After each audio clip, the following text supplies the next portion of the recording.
Okay, are we live? Yep, there we go, and the sound's working. Yay! Yes, I'm still paranoid that nothing's going to work when I get on here.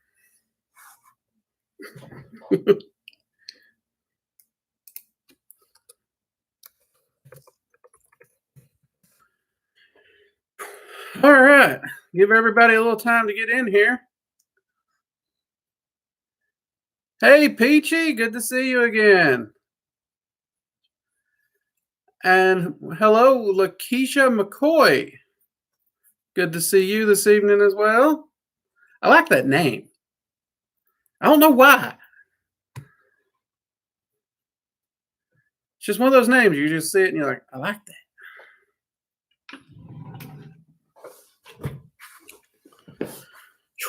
How is everyone doing tonight? All things loved one. Hey, good to see you again.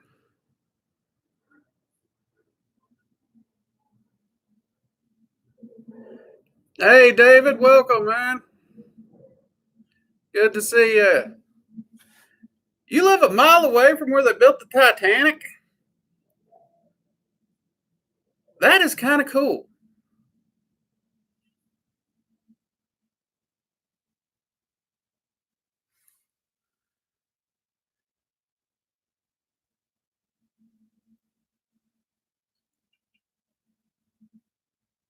I am doing pretty good. Well, now anyway. And I'm glad to hear you're enjoying the channel and they're helping you out there, Lakeisha. I have literally been editing the Dragon Magic 101 class all day since I woke up.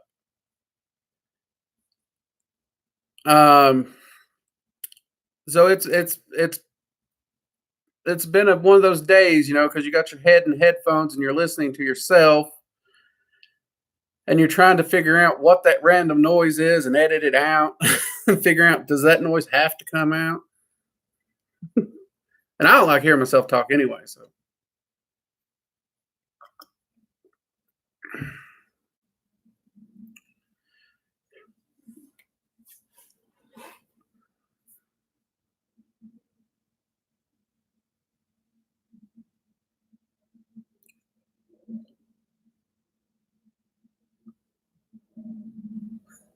You're welcome, Peachy. I was happy to do it. Actually, I have to thank you all because one of the hardest problems with that video was deciding what elemental dragon to pick. So thanks to the live stream, I was able to get viewer input, and it's like, hey, we want a water dragon. So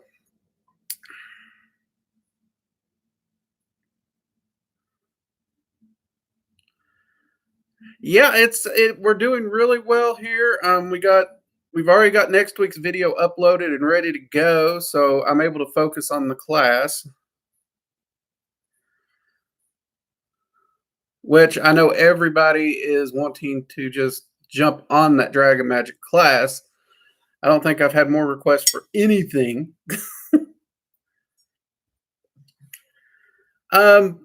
Which I will say, it is official. We will actually have a Dragon Magic 101, 102, 103, and 104.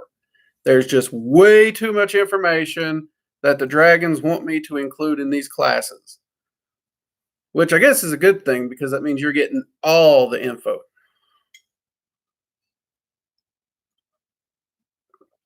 But obviously, they're not all coming out in April. Let me be clear of that.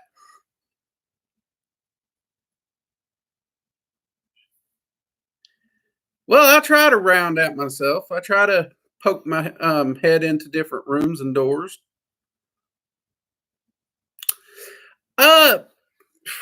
Honestly, I tend to use the word mage more than anything because I'm not uber spiritual, and well, we all know I'm not religious. And I do focus more on the science of magic, the nuts and bolts, the hows and whys. I do. I consider myself more of a mage. For a while, I did use the word magician, but people they kept confusing me with a ceremonial order style magician. So I needed a way to differentiate it.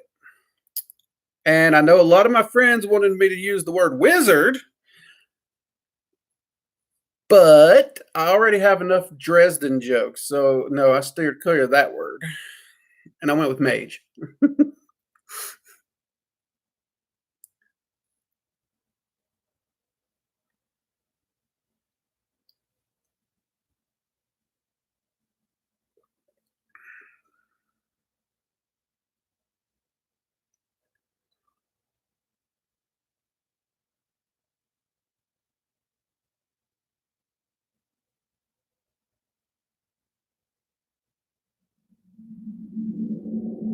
Knowing yourself is hands down the most important thing. There's no way around that. And it's a lifelong pursuit because who you are today, the second you learn a lesson, or even if you don't, when you wake up tomorrow, you're still someone different.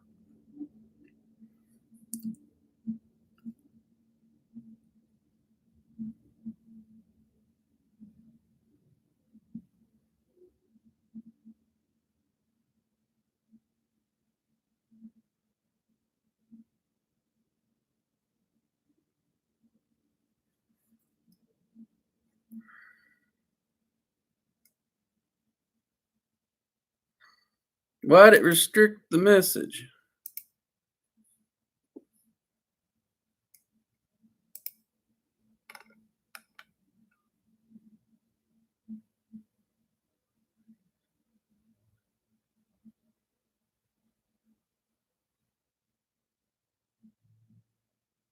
Christopher Pencak's books.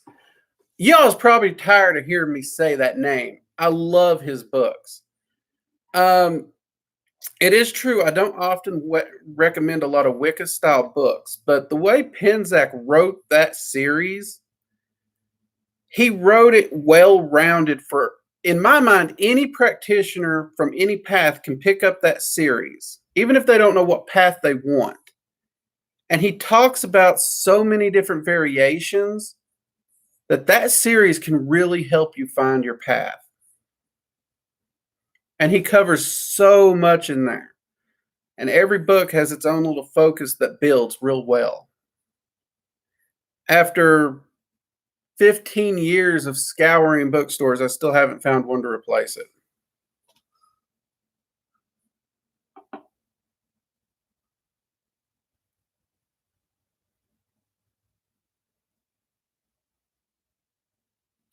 Adding people from the stream to Facebook, that would be totally between you and them. I can't do that. I'm not even sure if most of them's on my book, Facebook, to be honest with you.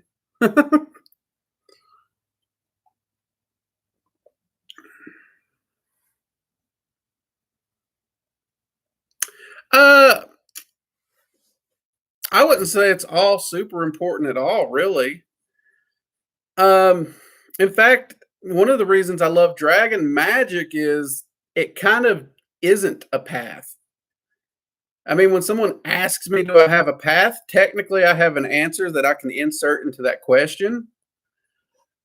But where dragons work with anything and everything, like I said, after all these years, I've not found anything they don't work with. It allows me to just go off the rails and explore things and not really have a path. My path is magic, period. I will study anything I can get my hands on. In fact, me and David was actually talking earlier. He messaged me on Facebook with some questions about the differences between dragon magic and draconian magic. And even though dragon magic and draconian magic are drastically different, I have explored the draconian ritual book and some of the Clefothic workings and stuff like that out of raw curiosity. And true, I should have done it in a smarter way, as we've talked about on here before. Wasn't smart about how I pursued it. So yeah, I wouldn't say a hard path is actually important. In some ways, and I might get myself in trouble saying this, I think a hard defined path is in some ways limiting because you're putting yourself in a box. And if you just stick to that box, I mean, you can master what's in the box, but you may never grow. And I've always found that dangerous in any aspect of life. I always believed you should pursue other viewpoints and information and build and grow. I mean, well, let's look at dragon magic just alone. I started in Conway's works, and I mean, even just from my YouTube videos, you can tell my dragon magic path and Conway's couldn't be more different. But I still started there. And since I didn't put myself into her box, I grew.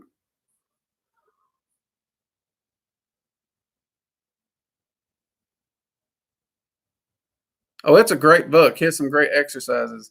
Um, when you get to the end of it, I highly recommend you move on through the series, Peachy.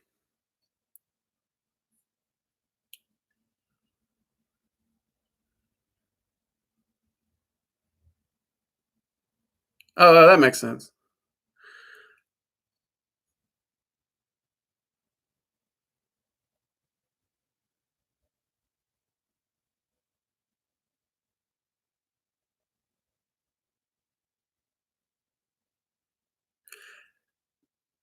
That's not a bad way to go, Lakeisha. It's really not. Understanding is what I do. And I still find surprises constantly because, I've worked with angels, I've worked with demons, dragons, different deities from different pantheons. I've soul traveled to different planes. At one point, I thought soul travel and astral travel was the same. I learned that was wrong. Um, well, earlier this year, I had an incident that surprised the tar out of me because I was in my astral sanctum doing a working, and I was speaking with Azazel when Archangel Michael also came in. And I actually thought we were going to have an issue.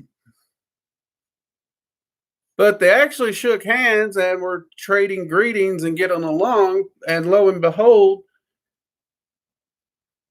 they got no beef. In fact, they're just kind of doing two sides of the same work.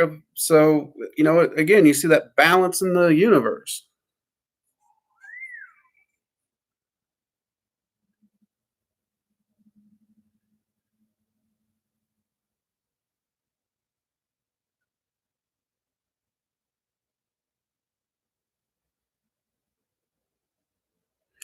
David, there's nothing wrong with that at all. Honestly, I personally do not recommend the draconian methods to a beginner.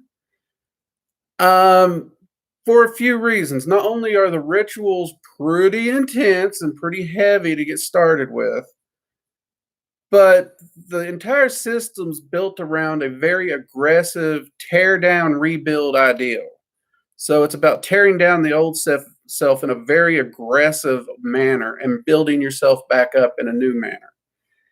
And for a beginner, I don't really recommend it because that's like saying I turned 16 years old, so I'm going to tear down this old junker of a car and rebuild it into a brand new car.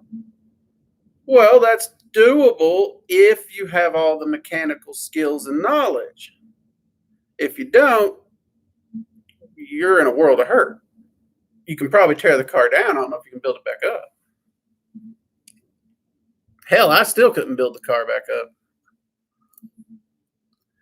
So yeah, caution is a good thing. It is. And honestly, that's one of the things. Dragon magic, you can kind of throttle that to your liking. It is a very middle of the road practice, so you don't have to take it too light and fluffy if you don't want to, or you can go middle of the road with it. And then there are those who they really push it hardcore, but it's totally in your control to do that. Well, as long as you don't go jumping in with the Maelstrom and Chaos Dragons right away. Those two categories of dragon, they get rough and harsh to work with, but you don't work with them till late in the practice, so you should already have the magical chops before you get there.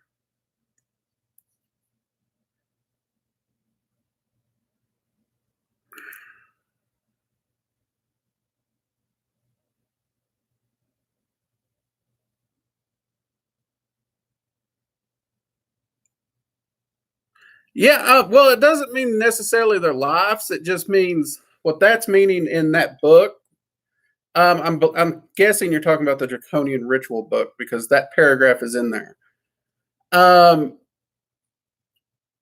If you ask an entity or a being to help open up floodgates and remove blockages in order for you to prosper and be the best person you can be, especially the darker entities in the Draconian path and in the cliff off, if someone, a friend, a loved one, or something is what's holding you back from your goal, they'll find a way to remove them from your life. It usually ends up in a breakup or something. And the large reason for that isn't because that's necessarily the only way, but it's because there's a lot of unbalanced things in the person's life and they don't see them. And those entities will take the shortest response. So if you're resisting and hanging on to something while not balancing yourself out, they're just going to remove the problem. And then you don't even have to balance. And that's one reason I'm not a big fan of that concept. At least dragons will help you balance the crap out instead of just like, yeah, well, let's just upheave your whole life.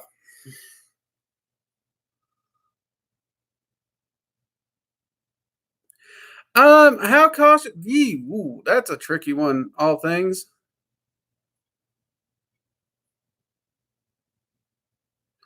Well, you asked about protections too. Protections.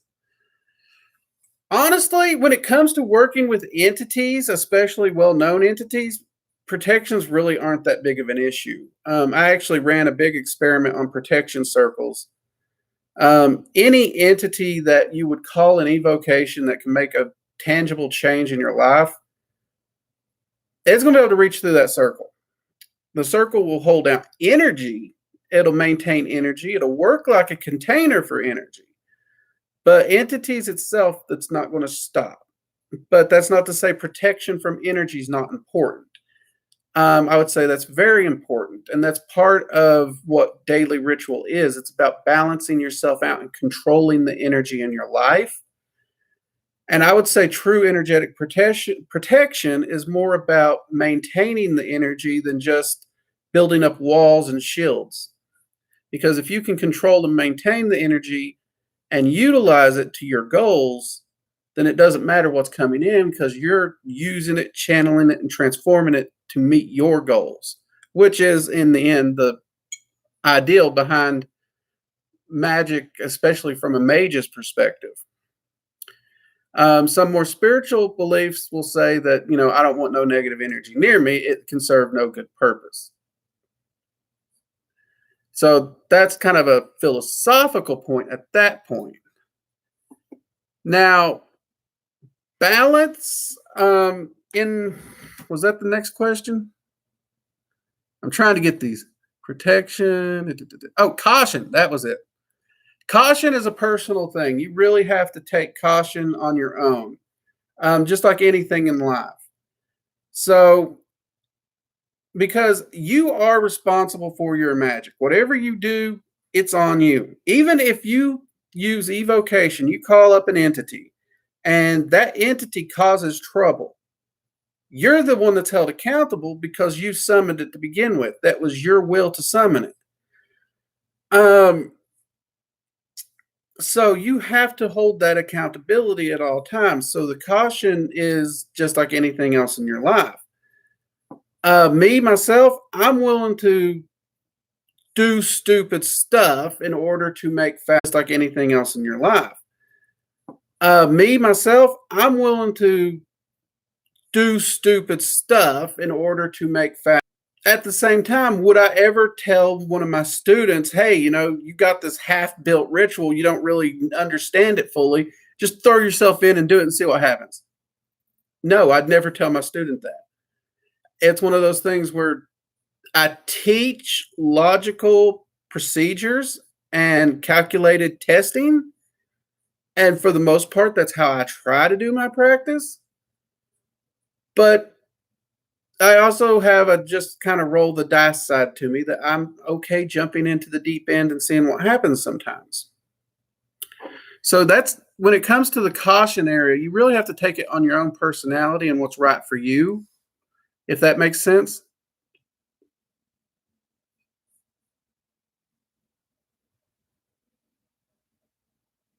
Oh, see, it was the Draconian Ritual book by Asnoth Mason. Ha!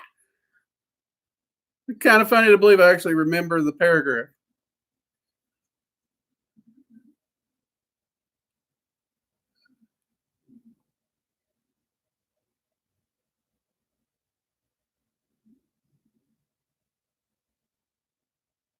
Lakeisha, I don't think David practices Luciferian.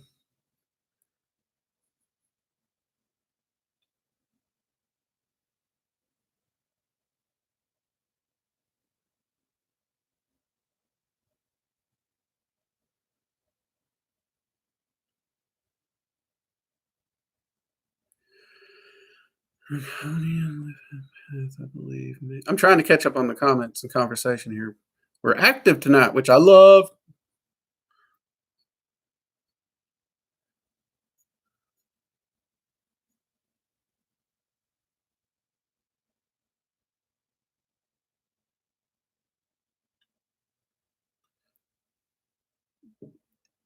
Yeah, he's definitely being open about his thoughts and opinions, which is great because that's how we learn and that's how we actually grow.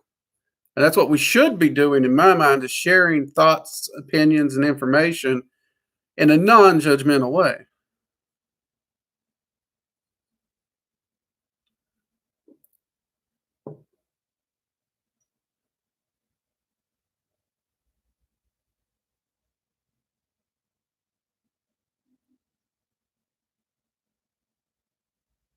No, no, no, no. Do not try to bind.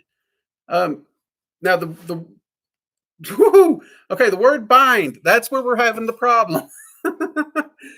um, Dragons can willingly, I mean, at will, ignore any magic.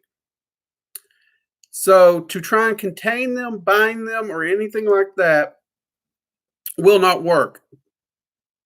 And secondly, if you try to bind them, which is essentially imprisoning them, you are going to piss them off like no other, and you will be flagged as essentially an enemy of dragons. That would be a quick way to actually get a lot of negative points when it comes to dragon kind. That said, you can actually use the statue to make a vessel for a dragon to willingly go in and out of. Which a lot of you've seen like the skulls on the bookshelf behind me. For whatever reason, I got friends that just give me skulls all the time. That they know my wife and I like Gothic decor, so apparently the only thing Gothic my friends know is skulls. So we have a lot of decorative skulls. So a deity, a dragon, whatever, could actually pop into them and communicate through them and use them as a physical vessel.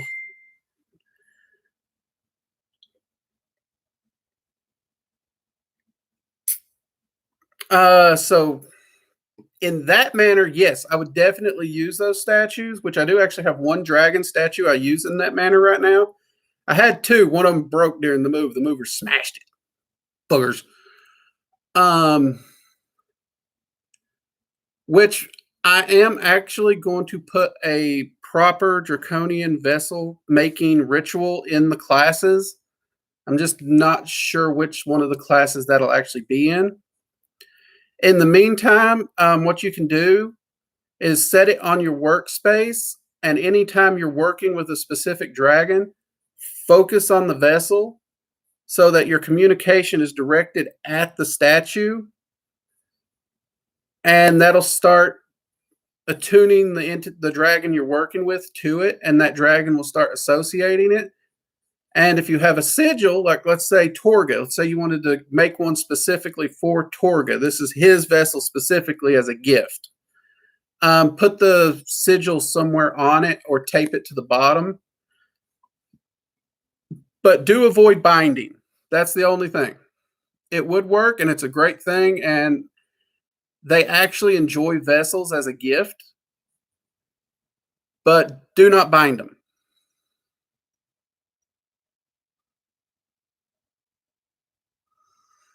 Okay, I got behind answering that question, but that's an important thing to cover. But getting a score of dragon statues, Red Star, that's awesome. I'm actually kind of jealous. I went to a Pentecostal church, David. I actually taught there. I was even the senior commander of Royal Rangers.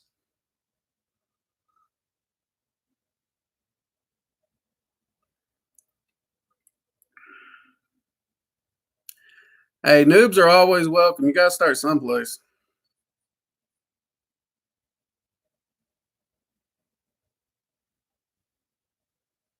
See, I should actually study more on Yoruba because of my voodoo background. Everybody expects me to know a lot about it.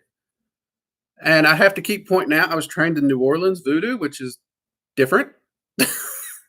Everybody thinks voodoo is just one thing. They don't realize there's different groupings. I'm not even sure Yoruba actually counts in that grouping, but for some reason, everybody expects me to know it.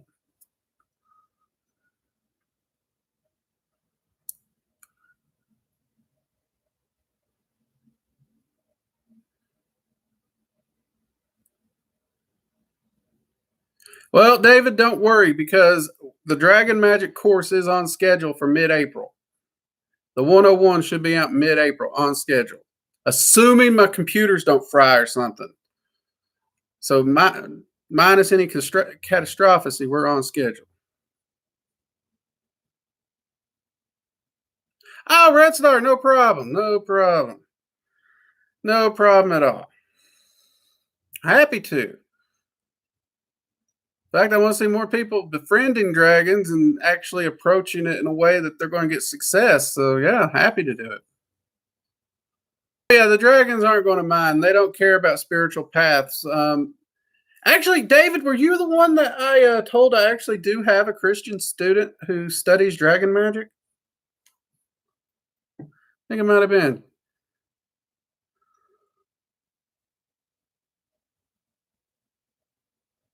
I actually, considering my whole family doesn't really support my work, there's a part of me that wonders what is going to happen if me and my wife both pass away at the same time when they actually walk in and see what I have in my house. Because I've been married 20 years and they have never set foot in my house. I can tell you my ghost will be walking around laughing as they react to this stuff.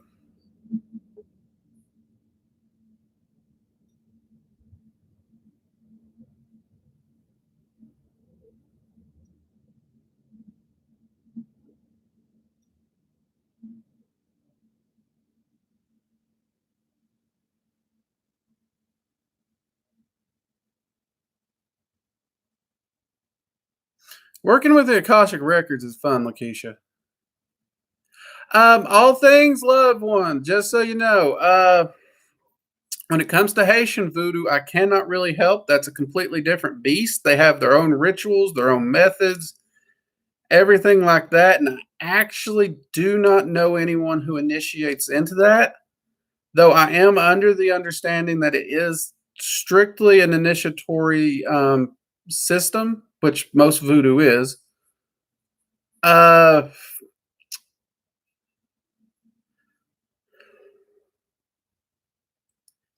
I I want to say EA Coeding released a voodoo course, and I think it was Haitian leaning, but I don't know how fully accurate to the Haitian tradition it actually is. Um,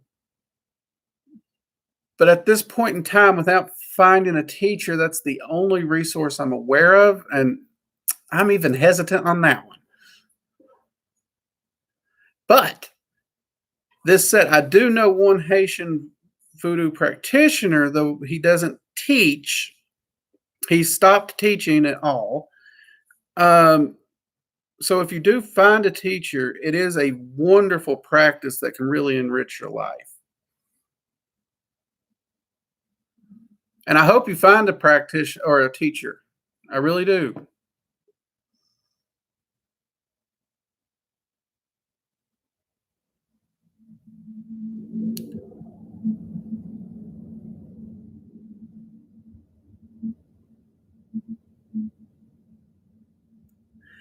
Yeah, New Orleans and Louisiana voodoo, um, it gets harsh and crazy. It really does. Uh, my particular one, I'm a family tradition out in the Bayou, so it's actually Louisiana Bayou voodoo, which a lot of people say is the crazier of the threes. Um, I will openly admit I did not know what I was doing when I got involved.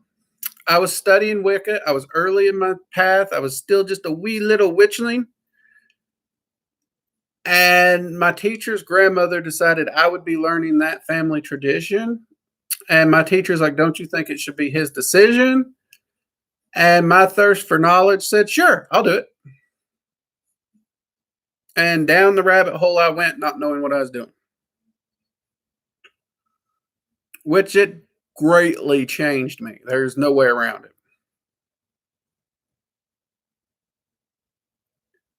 In fact, I didn't actually like rum or cigars at all. I couldn't stand them until my first possession right with Baron Samedi. And now I love them.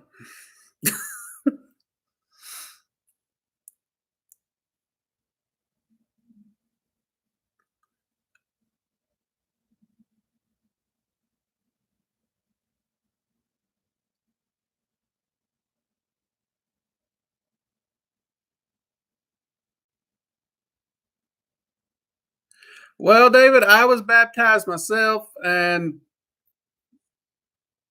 I'm doing pretty freaking good.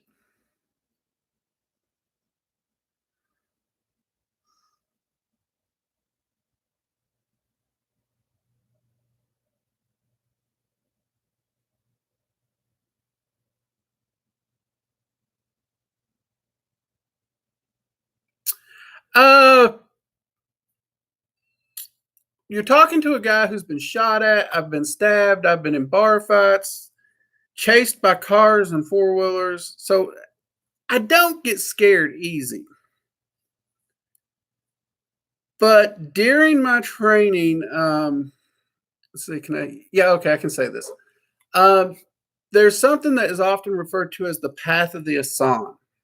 I can't go into detail exactly what it is, but throughout it, there's different trials and things you have to do. And working with the Loa during that point, I can honestly say I was terrified a few times, if not most of the time.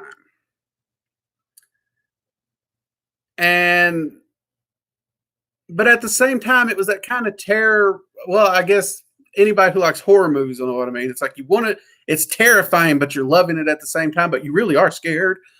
Um, and when it came to the possession rights, there's no gray area there.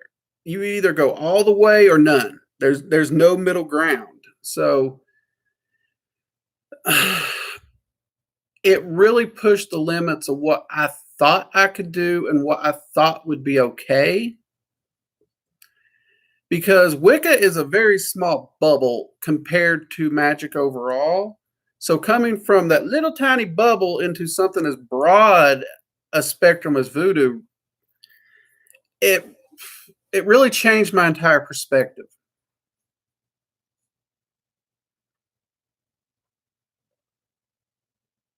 But since it is initiatory, that's the reason I don't really talk about it much because I I prefer to teach magic that's more available to everyone. Well, that and I also can't teach unless the person's actually literally here. It's not something I can teach long distance. So,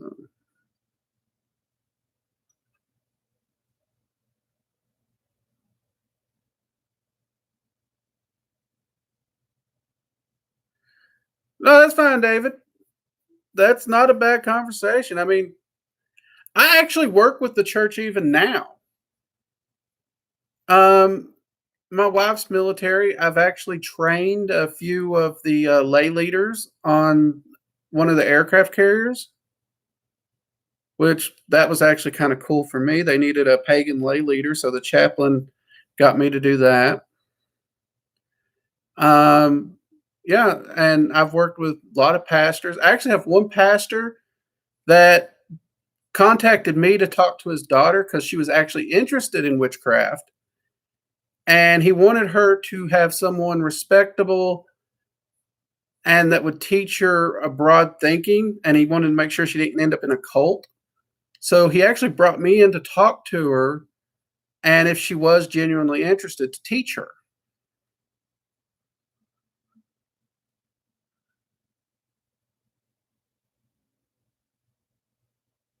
I say that's kind of one of the issues in voodoo, at least New Orleans voodoo.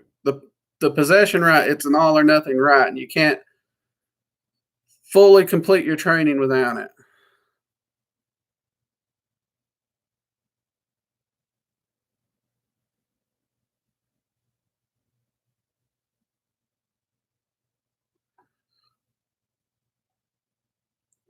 Hey, sisters, enter the unknown. Hey, how you doing? I am about to be binge watching some of your videos I haven't caught up on.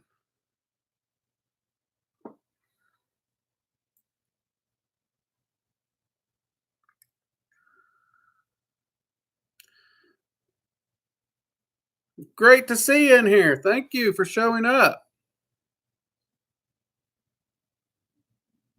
Working on your break. You sound like me. I'm a workaholic. My friends make fun of me because I'll actually get up from the computer, stretch, and be like, I gotta go take a break. Inevitably, I sit down with a pen and paper and I start working on rituals or classes or videos for the YouTube.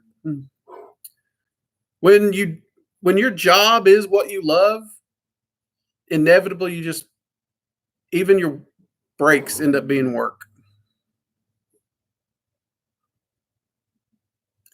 Awesome. Thank you. Thank you very much. Oh, sisters of the I'm so thank you. I'm glad you mentioned support. Everyone, I got emails and emails and emails and emails. I listened.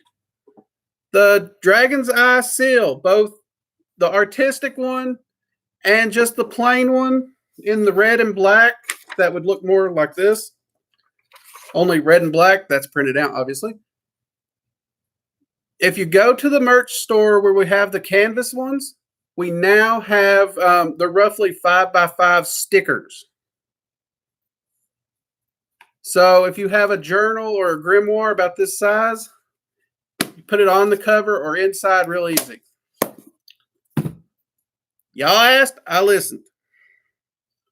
See, old drakes can learn new tricks.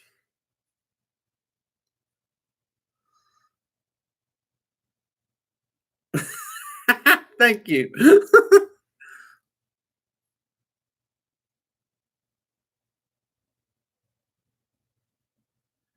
They do some pretty interesting vids. They really do. They every time I'm over there, I keep thinking I need to like replace all of my paranormal investigation gear and get started in it again. So far, the only thing that stopped me is when do I have time?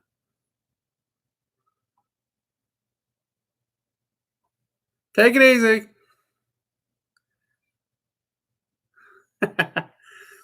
Oh Lord. Oh well, this week has been crazy for me. Not only have we been working on the class, I have been tinkering with that ritual, which we've got it up to 6 full in evocations that I can hold to complete the one ritual, which is still, this is a crazy thing.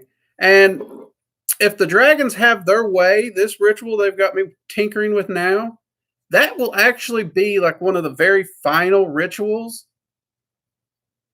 in the 104 class. So these dragon magic classes that we're putting up, they go from very beginner to all the way to the end on the advanced end. And we are including how to craft a true dragon magic practitioner's staff, which is a process that goes through all the videos, because to fully craft that dang staff, like if something was to happen to my staff back there, for me to replace it would probably take a full year of doing ritual every day. That's no small thing to have. Honestly, not a lot. It's one of those weird things because I've researched a lot about star seeds, but everything I find seems to contradict the other source. So, as far as what do I know that I can nail down and say this is probably true, after 5 years of looking into it, I know everyone calls it star seeds. That's pretty much what I can nail it down to.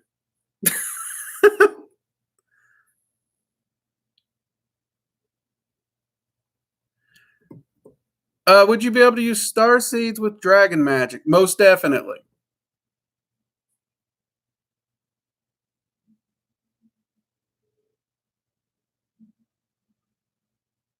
What's the issue you're having right now? Oh, finding information that makes sense?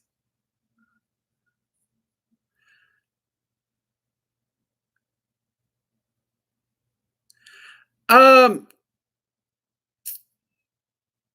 Lauren, we do have an online school. There's usually a link in the videos, or you can go to workingdragonmystic.com.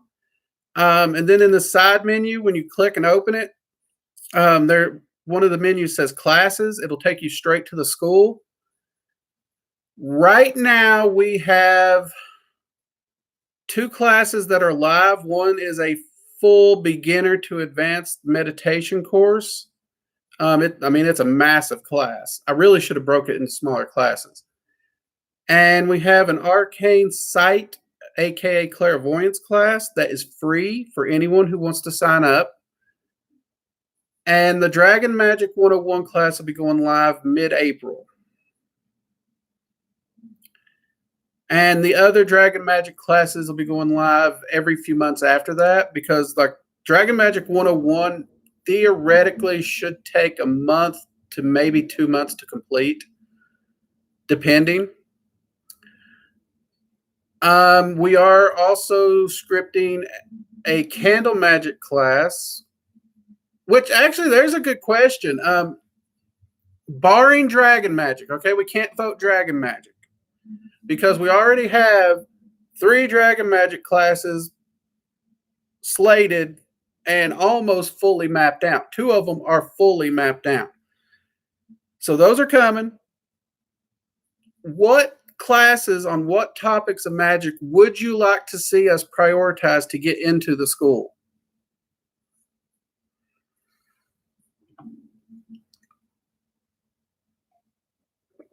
But outside the online school, you'd have to be local.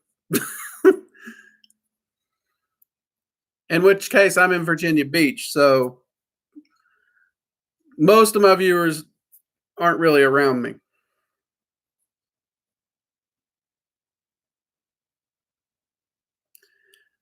Hey, Kang, good to see you, man. Oh, I was happy to share that one. I was.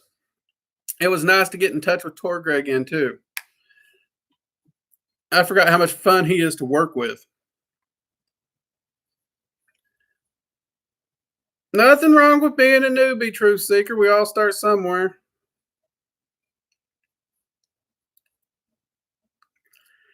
It has been. It's been very active. Lots of good questions and lots of good interactions and feedback. Everyone's had a lot of great comments. why I love doing this.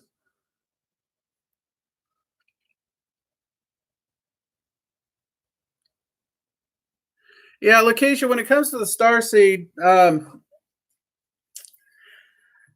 there's a bunch of celestial dragons that work in areas that star seeds are supposed to be associated with.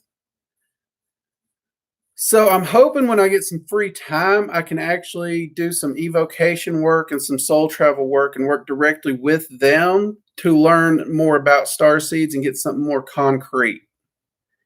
And see if it's even actually a thing outside something we humans are calling, which I do think it is a thing. It's just I'm not sure the energy is fully understood yet. I think that might be the bigger issue.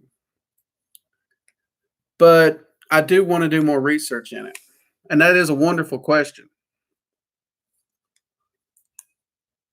Yeah, thank you for asking it. I actually have a lot of people that I find out they won't ask me some questions because it leans a little too to the spiritual or the fluffy side, and they're afraid I'll think it's silly. Truth be told, I don't think a question on magic is silly. I don't care which side you go to. I'm a total supporter of you do your path.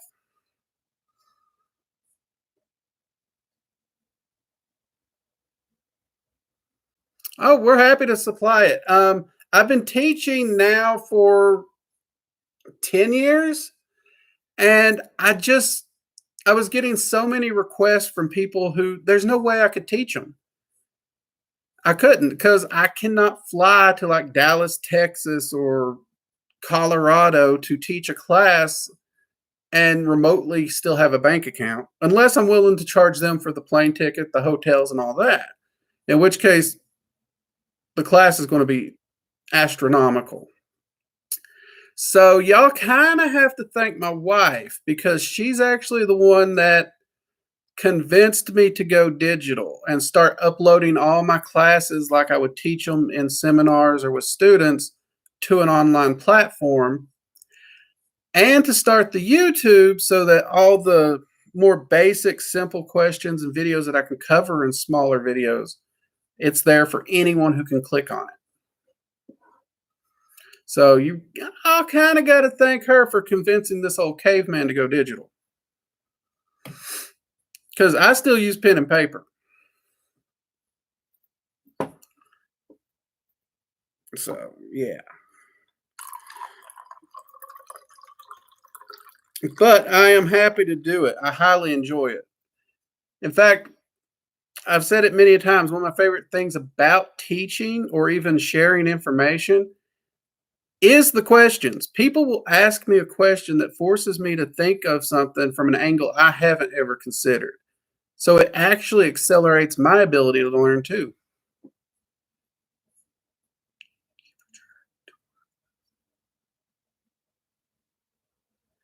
Um, no, not really, Kane. As far as initiating into dragon magic, that kind of a gatekeeper, no. Um, the big thing with dragon magic is about attuning to the energy and befriending them and earning their trust. The way you do that is through the basic dragon flame ritual, which is on the YouTube channel, and your guardian dragon, and eventually your co-magician. Those are the key things that really build your standing and trust. So if you want to call it a gatekeeper, but it's not, because there's no locked doors, there's no do this, this, and this before we're going to work with you. It's just, is this human dedicated and willing? And the dedication is about the biggest gatekeeper, because some dragons will wait. Like, I know when I did my guardian dragon ritual, I did that ritual every day for like a week, maybe two, before I got a response. And afterward, I did find out that all the times in that time period I thought of giving up, they were actually testing my dedication and my resolve. They wanted to know what kind of a guy I was. And Some people, they just jump out first ritual, which I'm kind of jealous when that happens, but for those who it happens, awesome. Uh, and that's one of the ways the class is built up. We stair step into it so that you're doing those rituals and meditations and other practices so that you can attune to that energy. The dragons get to know you. You're spending time with their presence, even if you don't realize they're there.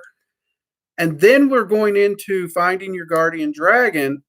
Plus, there's a whole week worth of detailed path working we're adding in that you can use to actually work with and bond with your guardian dragon. So there's going to be like a whole week's worth of time that you're going to be working with that guardian dragon so you and him get to know each other and really build those bonds and that friendship. Then we move on to the co-magician. And we have a similar thing there. And then we move on to the first 4 elemental rulers, where you will be spending a week dedicating and working with each of those first 4 elemental rulers each, again, to build that relationship, build that friendship, and get to know them. So we're given all the details, all the little tricks and secrets.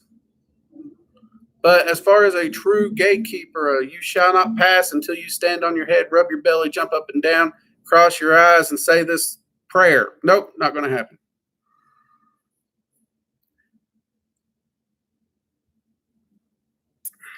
I will say this, on the 27th, the March 27th live stream, since the 27th is our 1-year anniversary of the YouTube channel, I still can't believe that. We have a big announcement, and we're going to be starting a contest. The contest will actually start after the live stream, technically, but anyone at the live stream would kind of get an advance notice of it.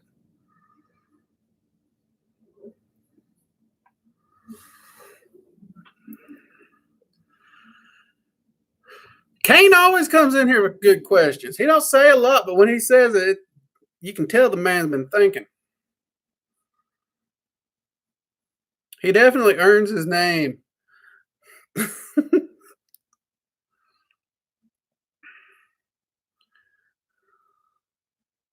No, that is a great question, but no, there's no gatekeeping in dragon magic. That's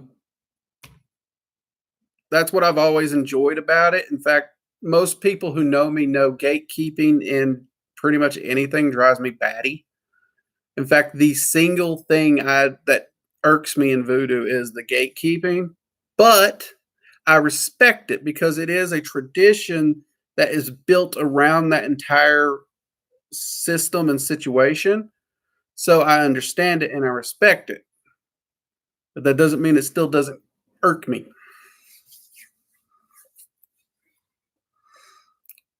So you can be irked and still totally understand and respect at the same time.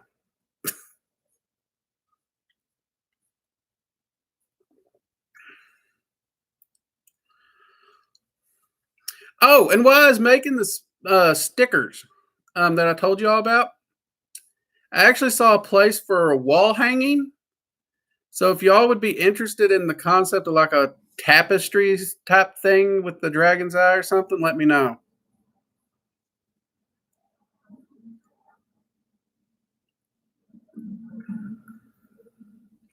That will happen, Truth Seeker. That will happen.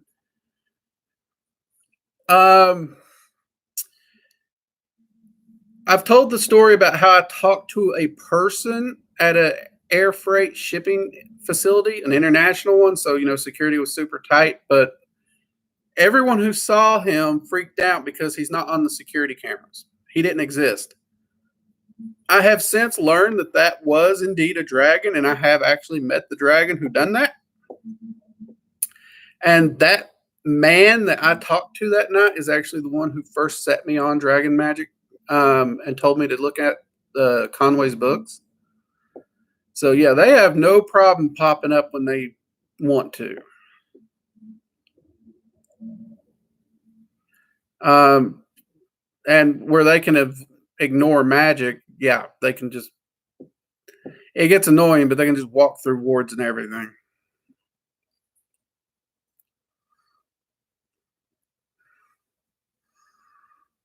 And I'm convinced they get a lot of humor just popping up and be like, "Hey, I'm here."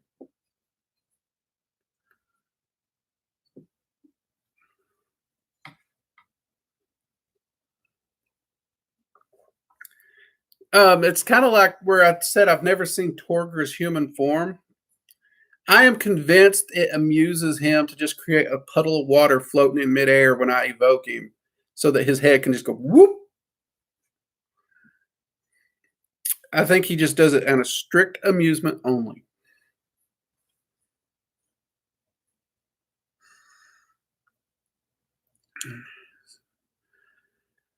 But yeah, so my research has been going pretty good, all in all.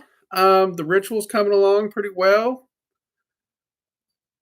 as are the classes. We actually have, I'd say, 50% of the 101 class filmed. Not fully edited and uploaded, but filmed.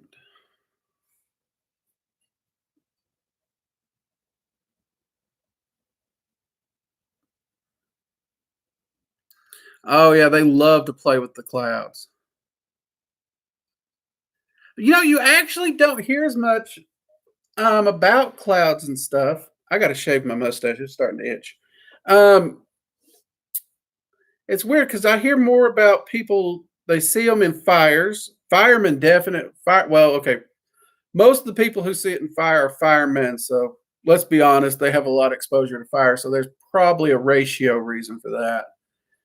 But everyone else seems to say the dragons they see the most tend to be in water. Otherwise, it's just random encounters. So it's weird because you would think, as many clouds that are everywhere, you think dragons would use them more for that reason, but they don't seem to. So that's actually a really cool way um, to first realize that they're reaching out to you.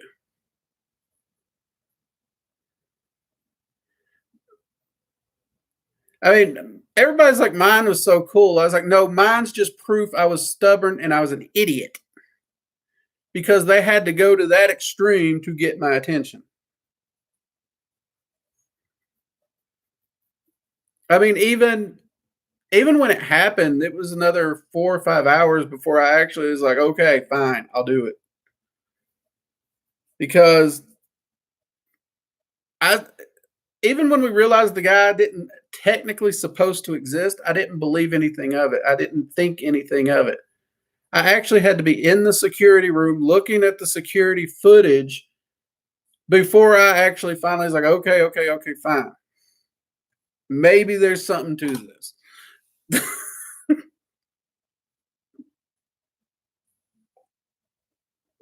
I can be a little thick headed at times.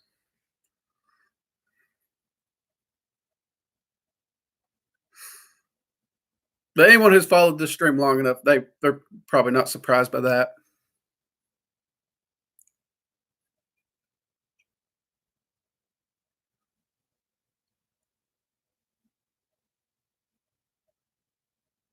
You could be. Another question I would have is, are your arcane senses trained? Um, and that's actually a good question, Lauren. Um, because when we reach out and contact them, they're going to try and contact us in some way. So when you're doing the rituals and reaching out to them, pay attention to sounds, phantom smells, temperature in the room. They love to play with the temperature. Unfortunately, in my case, they tend to love to turn the temperature up, which I prefer it cold, not hot. But it can go up or down. So pay attention for those kinds of things. Also, pay attention to any tension in your body that shouldn't be there. Joyful, emotional feelings, random thoughts that pop in your head out of nowhere. All these things are things that they will use to let you know they're there.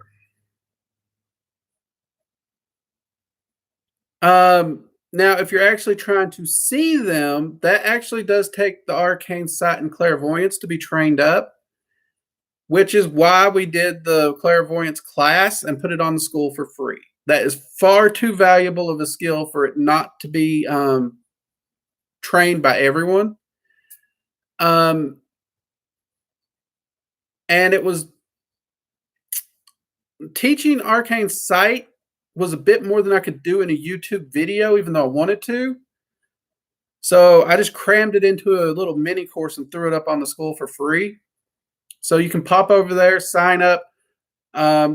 Exercises, we work all through it. It teaches you how to utilize it, develop it. And since you're already trying to contact dragons, you can utilize the same lessons in those rituals as well and double dip, which is great. I also have a video on the arcane senses on the YouTube channel where I cover all of the arcane senses. And with each one, I give you exercises and meditations to help develop and train them. Most of the other ones, they're a little easier and more condensed. So just the exercises that was in that video should be enough. That's the reason we haven't done more to put on the school. But if you guys are having any particular issues with an arcane sense, let me know and I'll go back, look at the video, and I'll see if I can expand on it either in a YouTube video or in a class, okay?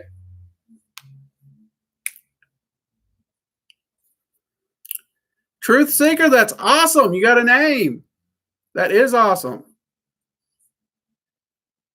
That's definitely one you should probably keep trying to work with some. See if you can get a sigil out of them.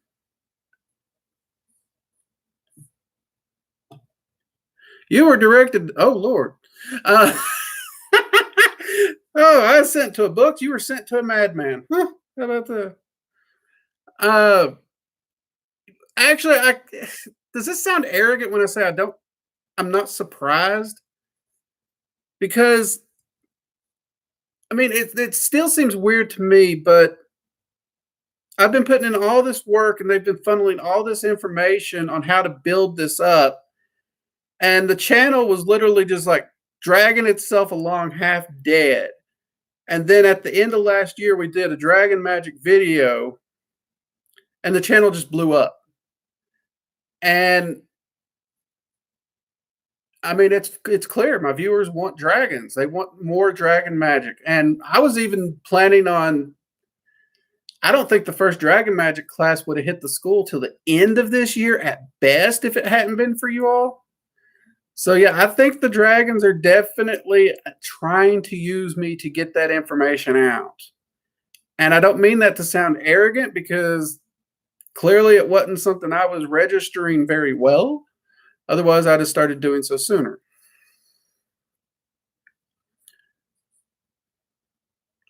Lauren, if you're feeling that energy moving around, you are doing things right and you are getting results. If that energy's moving, then they're there. So either A, they're wanting you to continue working and continue to attune to that energy, which sometimes that attunement is what they're waiting for. Because dragons do have such a raw primal energy, it can actually spook and freak some people out. So they'll let you do those rituals and build your attunement and adjust to the energy a bit before they pop in. Because when they officially let themselves know, the energy ramps up real fast. So it's kind of the, getting used to the water kind of concept.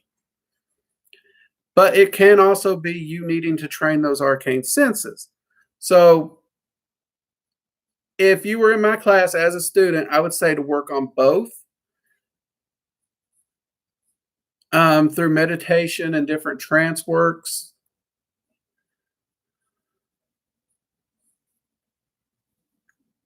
Which is why we're doing the class. That way you can build everything up all at once and it's a bit easier to understand the full process.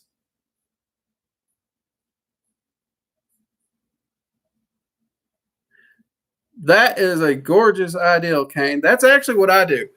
I have actually found, and most people find this weird, but obsidian mirrors do not work for me. Since obsidian grounds out energy, I find it does not actually make a good scrying conductor. But if you get a picture frame and make your own mirror, I find those make the best scrying devices. They're so easy to use. And one of the things we're doing is, since evocation is a big part of dragon magic and dragons do evoke slightly different, we are teaching evocation through these classes. So one of the scrying devices we will be teaching is how to make a black mirror, which ain't that difficult, but it's a fun project, and it's also something that's important because a lot of people don't realize how they're made. So yeah, I use one myself. If I'm not doing full evocation, if I'm working with astral evocation, I go to a black mirror myself. Love them. Actually, what I want to do, and my wife says I just got to find it, and she's going to let me do it. I want to buy a full-size glass door and make a full door-size mirror out of that.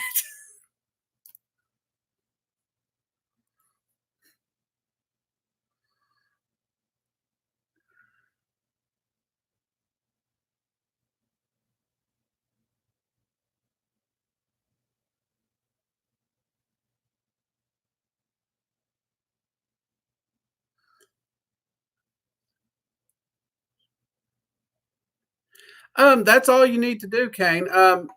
One of the things people don't understand is, even with arcane sight, your physical eyes are not actually coming into play. It is your mind's eye. So just like you're seeing things in meditation and trance work, um, your arcane sight really functions in that way. When we say we're seeing them in the physical with our eyes open, it's our eyes and our inner vision working together at the same time. So part of it's just training you to use your mind's eye while your eyes are open. I know a lot of evokers who never get to that point. So when they're evoking, even to the physical plane, they'll have their eyes closed because that's the easiest way for them to see the room and assimilate and view the image in front of them. They have to completely take their physical eyes out. That's one of the reasons people who actually can't see have an easier time learning arcane sight, because they don't have to overcome the concept of thinking about their physical eyes.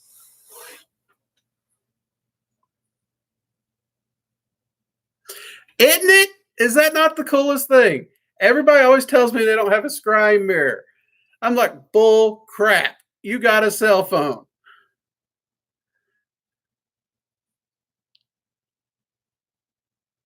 What'd I do? I'm getting thanked and I don't know what I did. Um, and I won't lie, my wife purchased a large TV. She's actually the techno junkie, so she wanted the big TV. And I've gotten to where I will sit on the couch, put my feet up, and I will use it turned off as a big scrying mirror.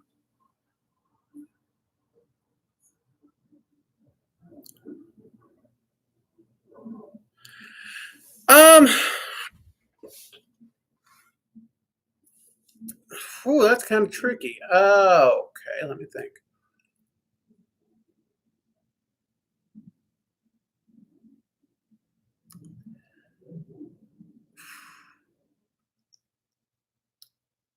Generally speaking, the first way to evaluate it, and most people don't like this method because it seems abstract, but if you go to the Arcane Senses video, I use a lot of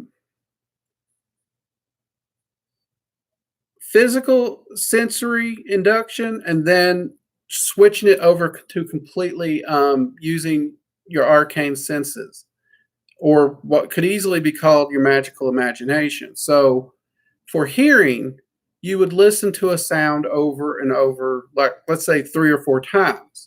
Then you would stop the sound. And then you would recall the sound in your mind. The clearer and more perfect the sound is, the better your arcane hearing's functioning. Because your arcane senses all come through your mind mentally in a way that your physical senses aren't actually perceiving it. It's all being processed internally on a mental level. So the same thing with touch. Can you feel something cold, and then without actually touching it, can you still feel the surface of that object as well as the temperature of it? Taste would work the same way, though honestly, taste doesn't really come into play too often in magic. Smell, same thing. And yes, that's the same thing too. Work on your visualization exercises. How well can you reconstruct an object? After that, you got to, the best ways to really start testing it is to work with energy. Because energy is something that's real easy to harness. You don't have to learn evocation ahead of time. So fire's a great one. Now, we all know the sound like a campfire makes. Well, a candle itself doesn't make that sound large enough that we perceive it, but energetically it does. So you can easily light a candle and you can look at how the fire energy manipulates around the candle using your arcane sight. So you're looking for more than just light. You're actually looking for the energy patterns moving and flowing around. And then you're going to listen. You're actually going to listen to how that energy sounds. Does it crackle? What's the energy? Will have different sounds. Even fire, it won't just crackle. Sometimes it'll hum or buzz. So you're wanting to listen to the sounds that that flame makes that your physical ears can't pick up. Those are the best ways to evaluate it without using evocation or working with an entity of some kind. Now, like in the Dragon Magic course, we do talk about working with an astral sanctum, which kind of pushes the bounds of your arcane senses all around. And there is a primer on arcane sanctums, an introduction on the channel. So that's also a great way to develop those senses, because when you're building that arcane sanctum, you're having to view it entirely with your arcane senses. You interact with it entirely through that. Even though it feels like at first it's just a visualization exercise, you are on the astral plane, you are in your own sanctum, and you are interacting with it. You're just using your arcane senses. So if you go check out that video and set up and build your own arcane sanctum, you can evaluate and exercise and build those senses together. Sorry if I got on a rant, but that was a small question with a big answer.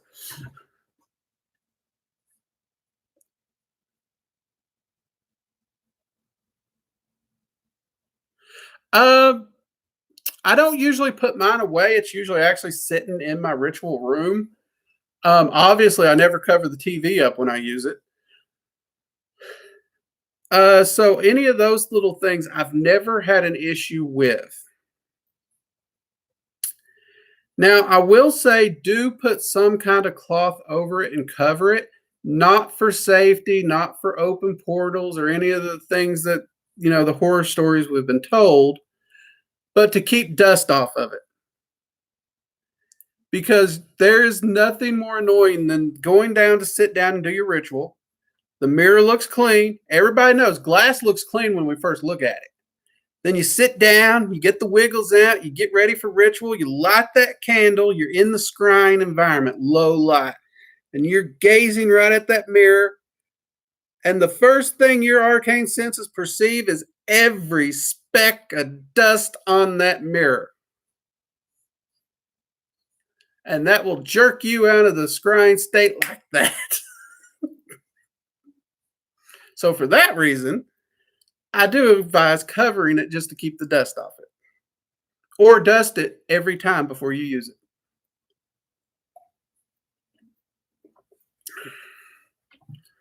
Like I said, I'm not very spiritual, but I am a practical booger.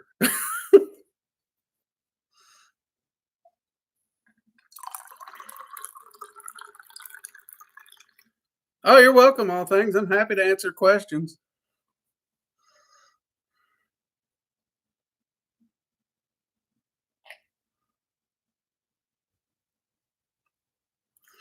I'm always happy to answer questions. That's why I love these.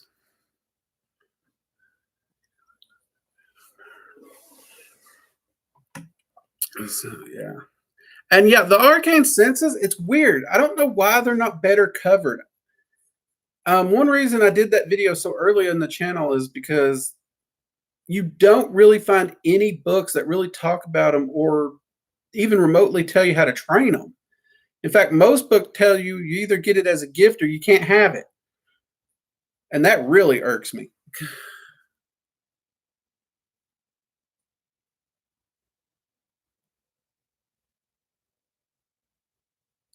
Um, I've honestly, I have one mirror. I've never cleansed it or anything. I use it, and I only use it for entities that people would consider negative. And I also use it for going to planes that are very chaotic. And the only reason I do this is because I am wanting to find some evidence and truth to a scrying mirror being a portal as just a portal.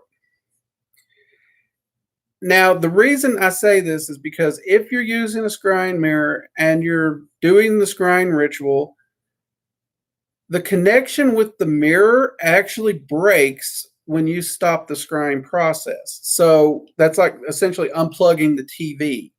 So, or in the case of a portal, you're unplugging the portal. So if you're actually doing the scrying process, in all my years of testing it, every time you do that, it closes the portal. So you don't need to cover it. And at the same time, if you did some reason create a portal, I've not seen a piece of basic cloth that's going to help you. I know everybody says like black satin, black silk. I've seen energy pass right through them. It's true they can hold energy and get charged over time, and that's one reason you wrap your ritual tools in it. But that doesn't mean it literally binds it, shields it, and contains it. If air can pass through it, Lord knows energy can. That's the problem with the scientific approach. I logically think, and it's like, well, that just don't make sense. And then I want to test it. I want to poke it. I want to see if it actually works that way. And then people get mad at me.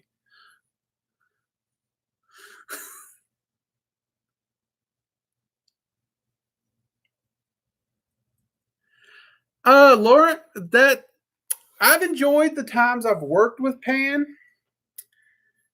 He's a feisty little bugger. I've never had any problems out of him, though at the same time, I can say I've not worked with him a lot.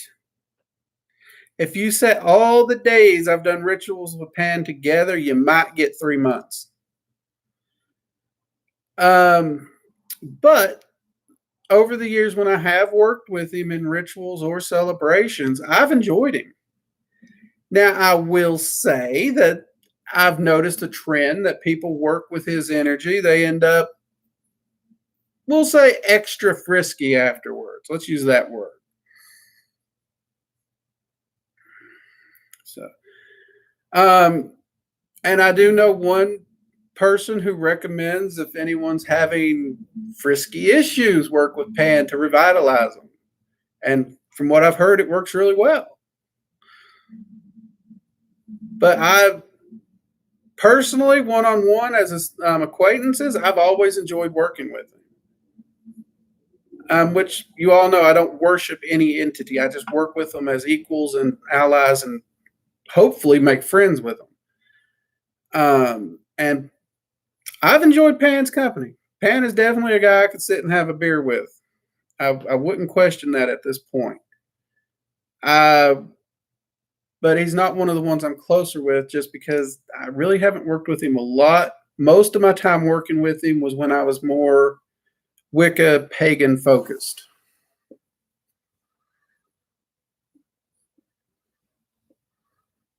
Does that help, Lauren? And I hope I'm getting your name right.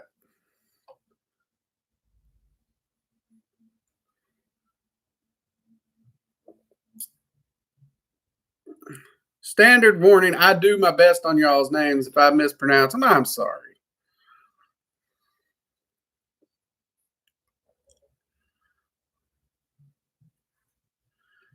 Hey, I think we're doing good. I don't think we've missed any on here yet.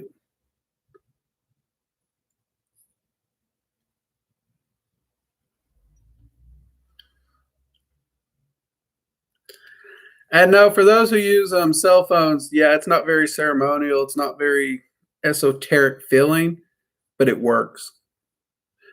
That's what I do when I travel. In fact, when I'm flying on an airplane, I get my phone out not to watch things, but to scry. It's a great way to spend time. You also get weird looks as people's like, why is he staring at a blank phone? Does he know his phone's turned off?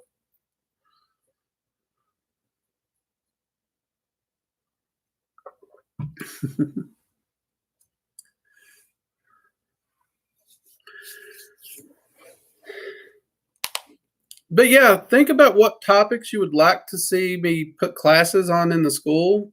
And once this video goes live, comment below what those topics would be. And the more popular topics we will prioritize. Otherwise, you're just going to have to be left at the mercy of me guessing.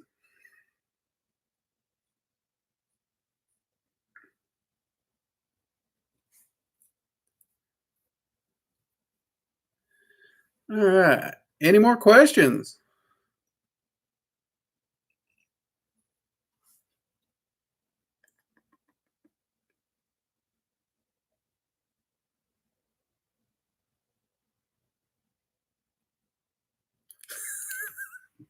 See, you're gonna find I don't give a shit. I've always been okay with people looking at me weird. I've wore a trench coat ever since I was young. It's just been part of my wardrobe, and inevitably, people see a black trench coat and they're going to shoot you a sideways look. And especially after like the Columbine shooting and everything. I mean, it's.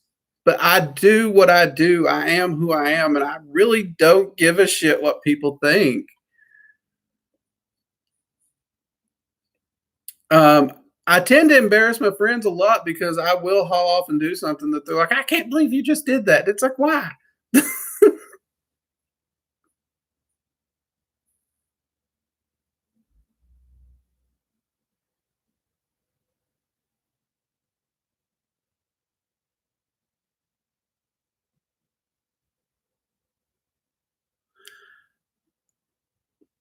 I would say there's an energy flow issue there. What I would actually do in that case, all things, is I would check your root chakra and your crown chakra, because wherever the energy flow issue is coming from is going to be above or below the stomach area and the abdomen there, which is let's see, root, sacral. Okay, I can't remember the actual name of that one right now. Check those out and make sure the energy's flowing well there. And if you can't find anything specific, try cycling energy up and down through all your chakras for a good 5 minutes in meditation. So every time you breathe in, you're pulling energy all the way up the chakra system. And when you breathe out, you want the energy to come all the way down. Essentially, what you're doing is you're flushing the system at that point.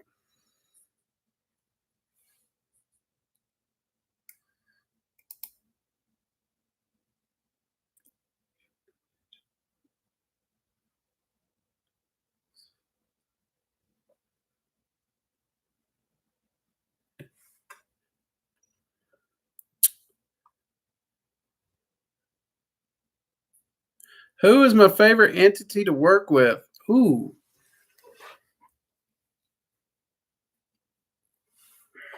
You got me on the spot there.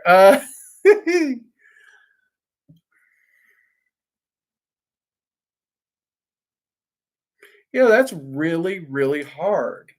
No one has ever actually asked me that.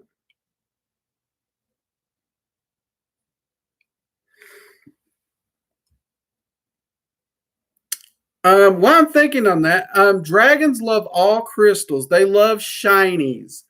There's a reason the dragon horde stereotype persists. So coins, anything shiny, they adore them. Though I have noticed they adore crystal quartz, just quartz, because it is so energetic and the energy is so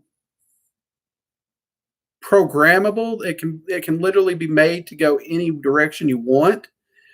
So dragons love it. And since energetic offerings are something dragons work really well with, quartz is also a great container to put those offerings into. So yeah, if I was to choose one crystal to say dragons prefer, it'd probably be quartz. But you really can't go wrong with any of them. So entity wise, I'm actually going to have to lean toward. I'm not even sure I can. I'd almost have to do that in categories. Yeah, you will find individual dragons and their personalities will have their personal favorites. I did answer that on the dragons as a whole. So when it comes to deities, my preferred deities to work with are definitely Odin and Freya and Hel. Those three deities are the ones I spend the most time with in almost every day. Now, Loa, definitely I prefer to work with the Baron. I won't admit, I did not think me and him would jive at all when I first had to start working with him, but hands down, that guy won me over. He is a hell of a lot of fun.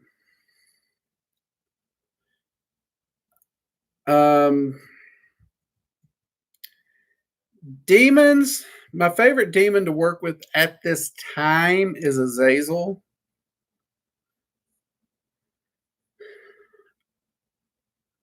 Though I have to say, Nama, there was something about her when I was doing that Clifothic working. She intrigues me a lot. I'm wanting to work with her and Lilith more. But demon wise, I would say Azazel. I do spend, I don't know, me and him get along great. Of all the demons I've worked with, me and him, we connected somehow, some way. I don't know. I like him. Angels, Archangel Michael. He's really the only angel I can say I enjoy working with on a regular. And that, again, our personalities, we get along well.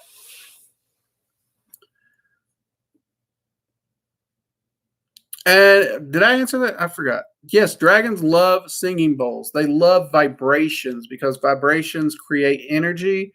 And part of the draconic language deals with vibrations and emotional pushes, or energetic and emotional push.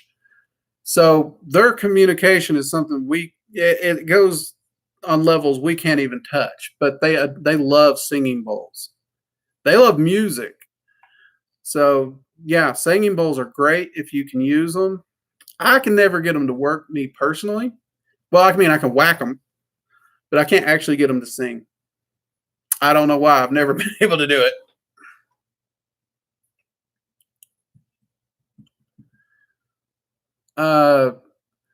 And when it comes to my favorite dragons to work with,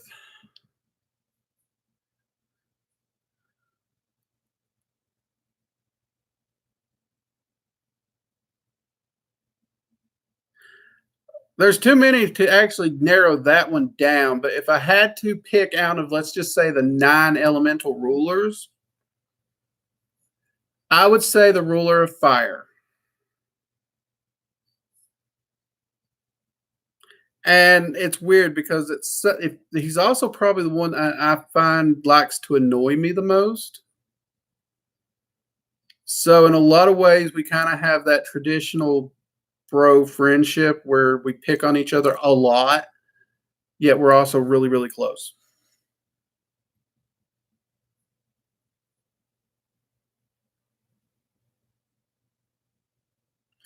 Those crystal quartz singing bowls are freaking amazing. I got a friend who has like a big one like that. And when she starts that thing singing, the energy in the whole house shifts within seconds. I think she paid close to $600 for that freaking bowl. But the effect it has on the environment is absolutely tremendous. And I know my two little guardian dragons, when she hits that thing, they just adore it. So anytime I'm over at her house, she tends to make that thing sing just for them.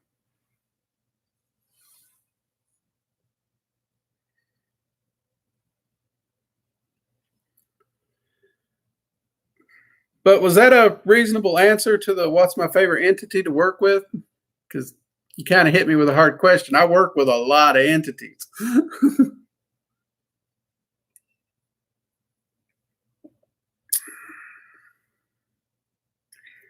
She got it off of a retiring voodoo queen.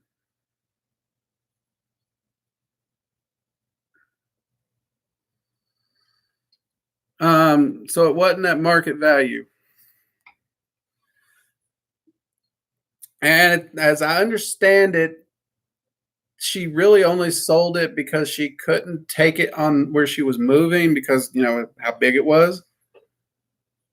So she just tried to get a reasonable amount out of it to compensate as well as help with the cost of the move. Yeah, they're expensive. They are very, very expensive.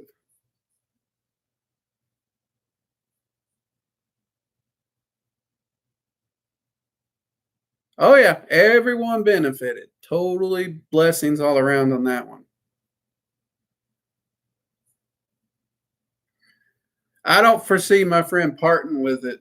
Part of me expects her to try and get buried with it or buried in it if she's cremated. I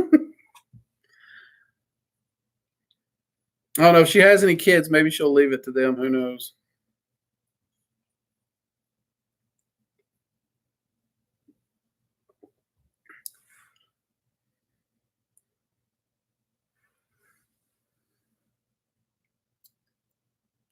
If I actually had something like that when I passed away, I'd probably donate it to one of the voodoo temples in New Orleans.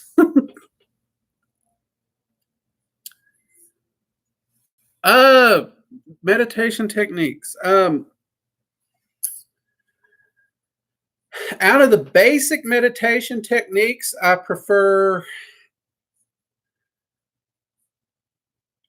I definitely prefer focused meditation where I have a goal. I do not do well on passive, where your main focus is just on your breathing, and that's all you're doing. You're just breathing to relax. I don't do well with that. I definitely prefer meditating for a purpose and a point. I know it can be argued relaxation is a point, but I mean a bit more focused, like having a question or a problem that I'm trying to work out. Um, so that's the main preferred way that I like to meditate using basic techniques. And I will do so using stationary meditation where you're sitting, or I'll use movement meditation. Now, this is hands down my domestic household hack. I hate cleaning, despise it, loathe it. So anytime I need to clean, I meditate. So I will start doing a movement meditation while I'm doing dishes. And since it's pretty much muscle memory, I don't have to think about it. I'll start doing my meditation while I'm doing the dishes. So my whole body is now into this rhythm and just dropping away into that mindlessness where I can focus on whatever I'm working on and work through it and get that inspiration and tap into the universe to get the answers to put it all together the way I want using movement meditation. And then when I'm done, I've also got house cleaning done.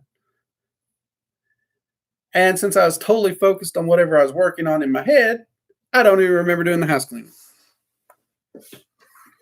That's probably one of the biggest ways I meditate. And that's because, again, I hate cleaning.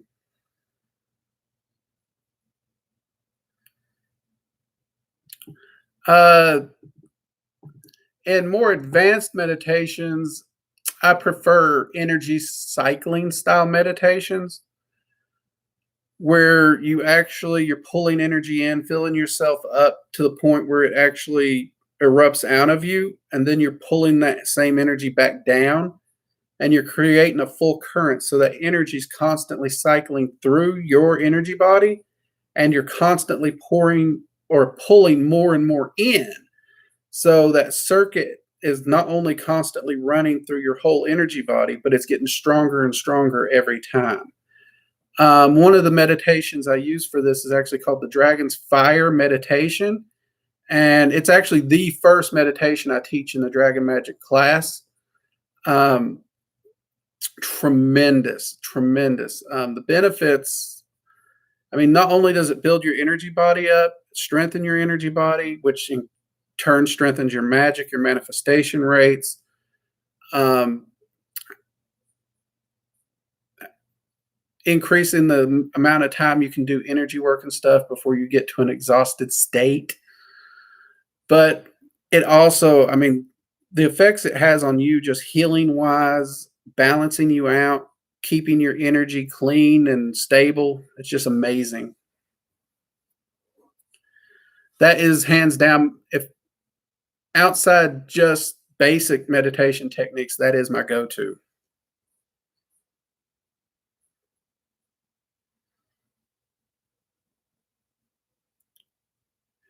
Uh, the dragons were the first ones who taught me that one. And when they taught it to me, I had enough background in meditation. I You can technically say I got it to work on the first time, sorta, but I would say it at least took me 2 tries to really get it down, because the first time you do energy cycling at any level, much less the, Dragon's Fire one, you're gonna come out feeling high. You're gonna come out feeling very high, on energy alone, trust me, no alcohol, herbs, or anything is you needed.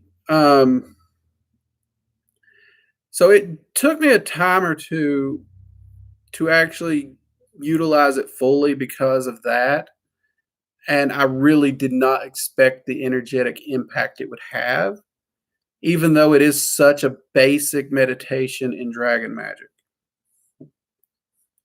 In fact, it's I think it's within the first 5 lessons in the dragon magic course you will be doing that meditation.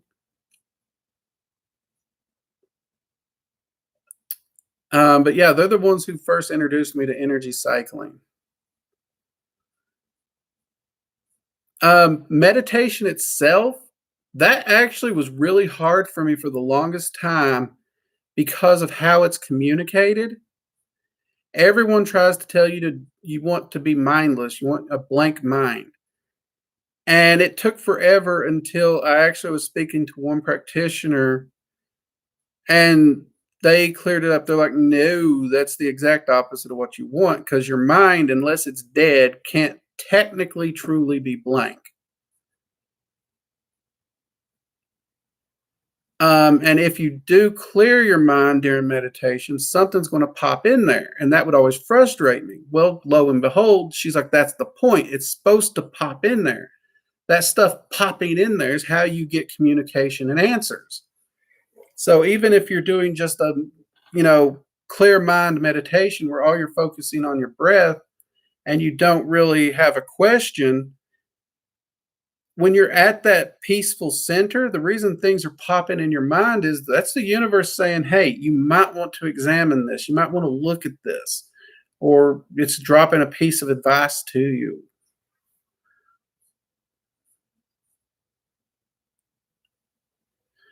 I know 2 practicing gypsies. I don't know a whole lot about their practice, but I do know 2 of them. Well, I should say I know 2 practicing gypsies that I'm aware they're gypsies. You always got to leave the. It's possible I know more gypsies than I'm aware I know.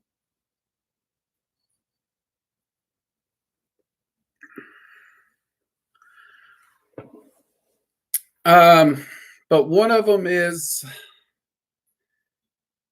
I want to say they're in Pensacola now. They were in Alabama. And the other one's in Washington State. No, neither one of them have a YouTube. One of them is basically terrified of everything. And ever since this whole coronavirus scare, I don't think she's left her house. And the other one is very private person. And I even wanted to interview her once for my channel, and she threw something at me for even suggesting I put her on camera.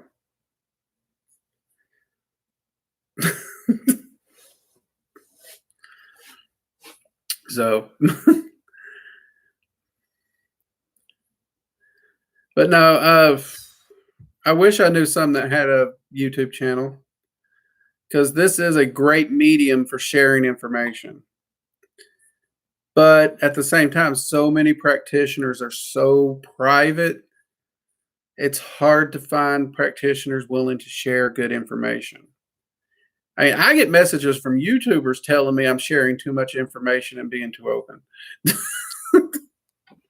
But I don't know any other way to be. It's just like, this is me. Blech. So I just tell it like it is.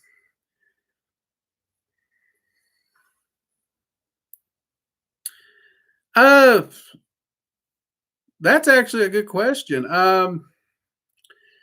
See, for that, I actually jump around so many channels, even if I don't like their content, because I'm a big believer in, if you don't like something, you should expose yourself to it, because that's information and a viewpoint that could bestow wisdom upon you.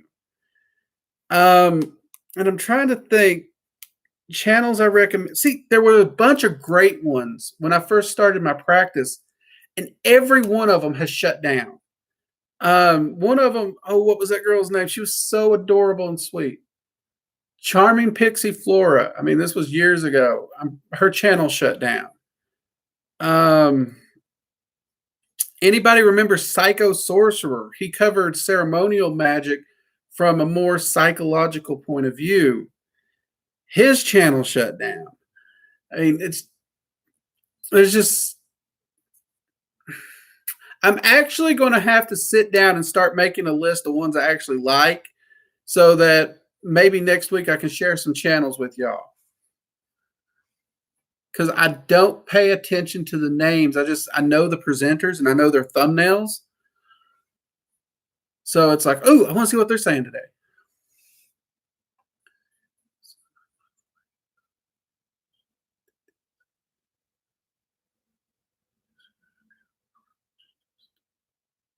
Bo, thank you very much. My wife jokes, I just wake up and be awesome. I think I wake up and I screw up and make stupid mistakes all the time.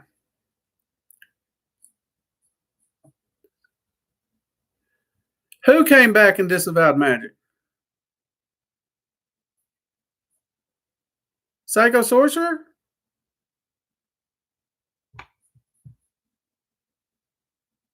Huh. I would actually describe my approach as more the science of magic.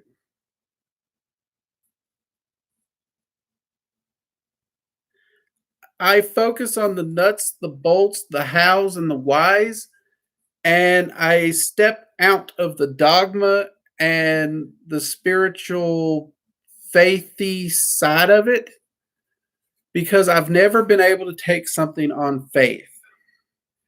Ironically, this is what made me a good Christian in church and a bad Christian in church, because I would study my Bible, I would read, I would take in information, and I just soak it up, and I knew it. But at the same time, You couldn't ever tell me to be, you couldn't say, Drake, just have faith. I can't do that. I need facts. I need proof. I need tangible results. And for the longest time, I did approach magic in a spiritual way, but my brain didn't like it. It always gave me issues because, somebody'd be like, well, you do a spell, it doesn't work. The universe has a bigger plan. That's not magic to me. That's, you flip a coin, it may happen, it may not.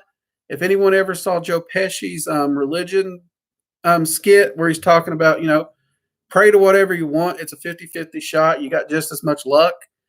And he starts joking about he's going to pray to Joe Pesci because Joe Pesci seems like he can get things done. That's kind of how I felt. But at the same time, I did notice that there were certain energetic laws that people were putting and stating in magic. So I started researching those and where they came from.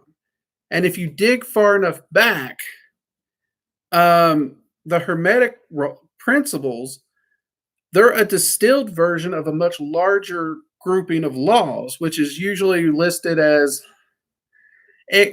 it's often authored somewhere between 14 to 28 different energetic laws that govern how energy works in the universe, thus the laws of magic. Isaac Bonowitz did a really good book, and he covers them in one chapter called Real Magic. It's written like a college research paper, so it's a boring read. I'll go ahead and warn you. But it is a great read. And I did do a video on the laws of magic, so you don't have to read his book and the research paper if you don't want to. But I noticed that those worked a lot like the laws of physics as well as quantum physics. And again, I'm a nerd, the whole science side of it. So it was at that point I started approaching magic and dissecting it and asking those same questions. Why do you do something in a ritual? What's its purpose? What's it actually doing? And when I started doing that, my results and my manifestations skyrocketed. I now have a rule in my personal practice. Hey, Dalton, how you doing? If I cannot get 85% or better manifestation results from a spell or ritual, that's not a functioning spell or ritual to me. So when I'm working on crafting a new ritual or spell, I will tweak it and adjust it. But if I can't get it to the 85%, it's not functional. Until I hit 85% minimum, non-functional. But that's a personal rule for me. So yeah, I do really approach it from a science of magic kind of viewpoint, which is the reason I also talk about entities the way I do. I see all entities the same, and I approach them with respect, but I also approach them as my equal, and I set out to make friends with them and allies. And I will uphold my side of that as long as they uphold theirs. If they don't uphold their side, if they cheat me in some way or whatever, I won't work with them.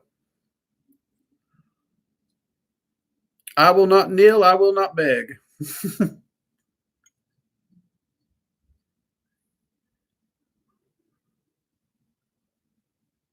Yeah, I could definitely do that, Lauren. I actually have a few good road opener spells I'll look into it. I'll pick one of them and I'll do a video on it. You know what? Let me make a note of that real quick, Lauren, before I forget. Because we all know Drake has been prone to forget things. I get hit in the head a lot.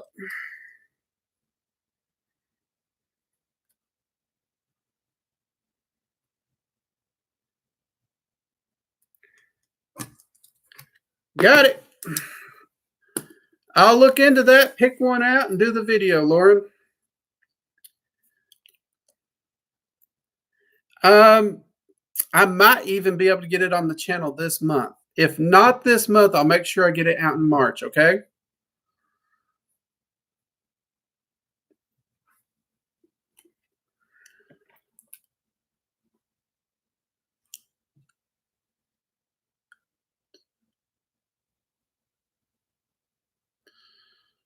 I'm not familiar with the term Neoplatonic. So if I have looked into it, it was under a different term, which isn't uncommon for one type of magic to have multiple terms.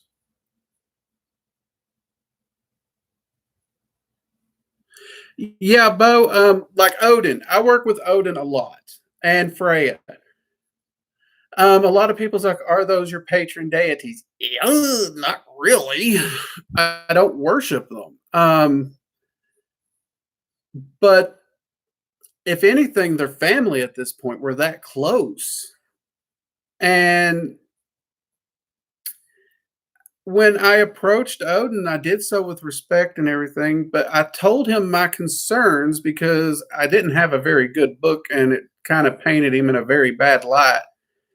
And I told him if he cheated me or anything or, stabbed me in the back, it was like, we're done. I was like, I ain't got time for fake friends.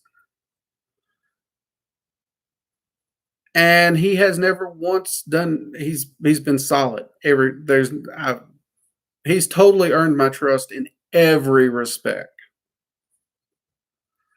In fact, every entity I work with, if you hear me talk about them, unless I state otherwise, they're entities that I've never had an issue with.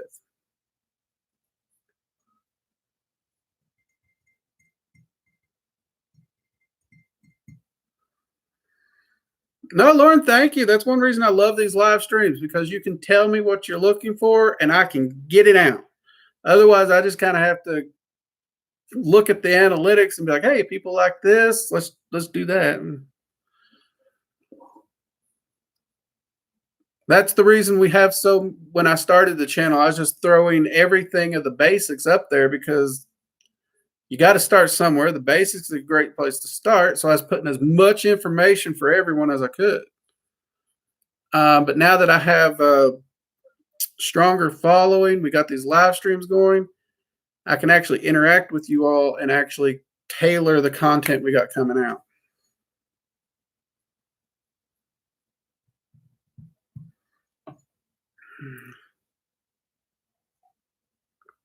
So if y'all want a video, you let me know. And as long as I can do it, I'll do what I can to get it out. Like the reason it took us so long to film me actually demoing a ritual, I have issues doing ritual and not pulling energy. So every time I tried to film it, I would screw up my camera equipment. So we had to solve that problem. And once we solved it, we got one of those done.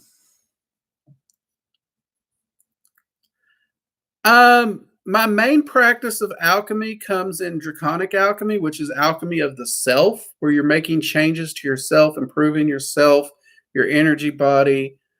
And so you're improving yourself as a practitioner and as a form of what you wish to do in the afterlife and the beyond, whether it's ascension to godhood or the likes.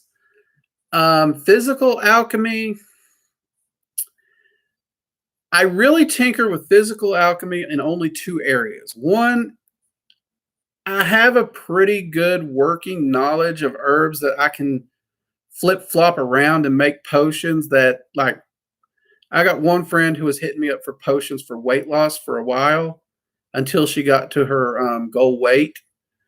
So I can do that kind of stuff. Some people consider that alchemy. I don't really consider it as much alchemy. So, and I'm a home brewer. So that alchemy I'm real good at. I can take grains and honey and turn it into beer and mead. But otherwise, most of the alchemy I work in is more on the spiritual alchemy side. Which in Dragon Magic, you work with alchemy because you're always improving yourself and you learn how to mix the elements and control them to manifest very specific results.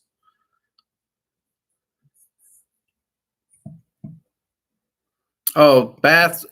If you look at my grounding and shielding video, I admit one of my favorite grounding techniques is water grounding. I love a good water grounding. And when it comes to baths, oh, I adore them. Where we're at right now, we only have a standing shower. I don't know who built this place. Ugh. But I'm also designing my retirement home for when we actually buy our retirement property. There's already a hot tub. There will be a hot tub.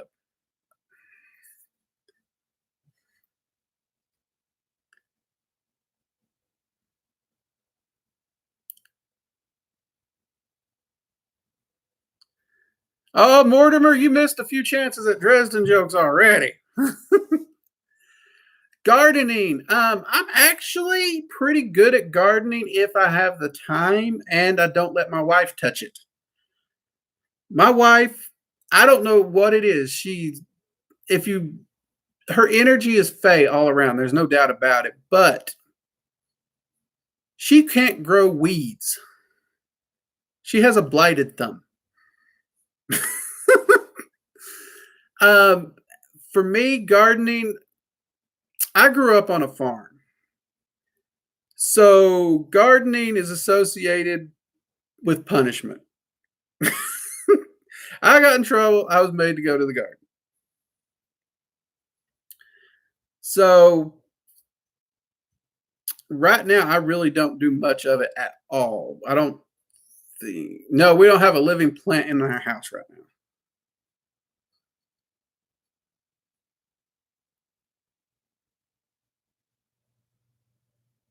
Well, Lauren, it wasn't a entity. um, there is a book that is essentially a collection of workings by the Temple of the Flame that deals with Qliphothic workings. And at this point in time, I hadn't worked with the Qliphoth. And so I had a week where I was out of town and I had to stay in a hotel. And other than my business meetings, there wasn't jack squat to do in that town. So I decided I'm going to take this book with me. I'm going to read through the book and I'm actually going to do some testing. Well, the book only covers like maybe 7 of the Qliphoths on the Qliphothic tree. So in that week's time, I opened up doors and gates to let the energy from all 7 of those Qliphoths just hit me and start affecting my life. And they weren't complete workings because this was just kind of a little pamphlet introduction book, that you read to kind of get an idea of what's going on.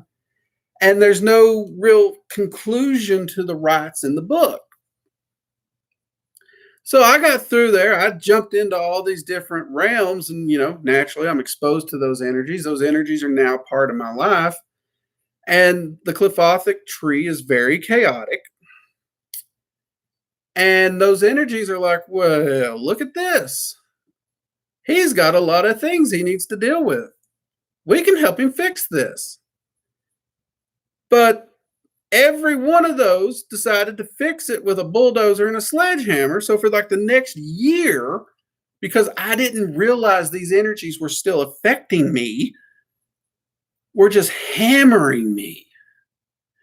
So I had like one of the toughest years of my life. I mean, I felt like Murphy had moved in and was just beating me with a ball bat 24/7. Anything that could go wrong would go wrong, did go wrong, and about 100 times over. But when I came out of it, my life had improved so greatly that looking back, it's like, well, that wasn't so bad. But no, going through it, it was horrid. And it was sheer stupidity. It was absolutely sheer stupidity. Where we were talking about caution earlier. That's why I said it's a personal thing. Here I was curious, I wanted to know. I jumped in. I didn't look. I didn't take any precautions. I just jumped in. And I got my knowledge. I got my information. And technically, one could even say I grew and improved my life. But it was not in a wise way. It was not in a smart way. And it was not in an easy way. And there's a time or two during that year, I would actually have to say my life might have very well been in danger due to my stupidity.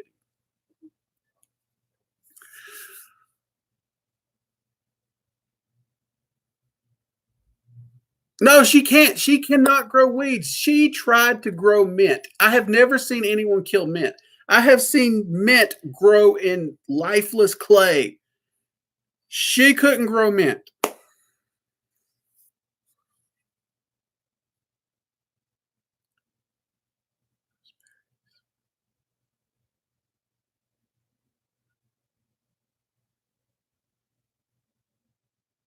The plate shattered. Huh. Wonder what that would do. Let's hope it's shattered due to large amounts of energy vibration, and it's a good thing. Let's hope. Though my advice would be to talk to Oshun and your ancestors to get their feedback on why that plate broke. Ooh, excuse me.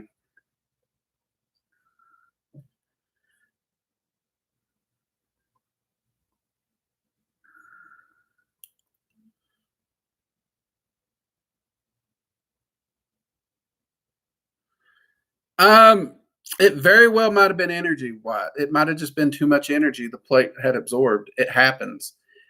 Um, I actually used to wear a oh god, I can't believe more jokes. A bracelet, a protective bracelet. And I'm not a very crafty person, so it was usually just hemp with some charms that I would enchant on it. How many of those charms would break, crack, shatter, whatever? I mean, even the cord itself would blacken. So over time, I had to keep upgrading it to stronger and stronger materials to the point where I finally gave up. I went and got 550 cord and braided me one like that thick. And it's like, let's see it break that. So energy absorption can affect things big time.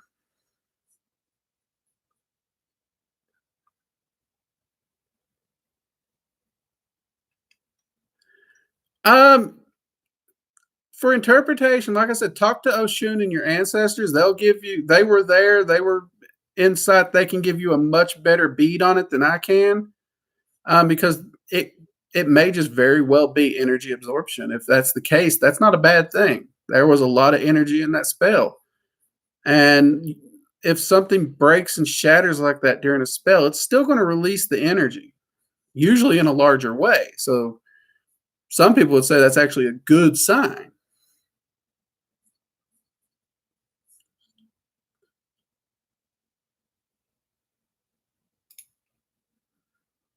Yes, I'm a dipshit. We know this, Mortimer. The wisdom of the complete dipshits. Yeah.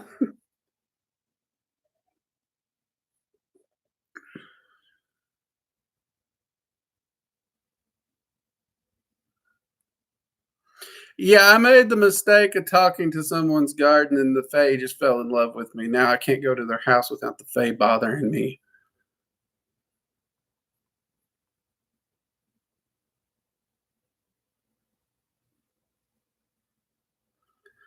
Uh, Someone did a spell, and the spell was set up between the two altars of Oshun and the ancestors, and the plate broke. So since they were right there where the incident happened, I was saying that they would be able to help interpret why it happened.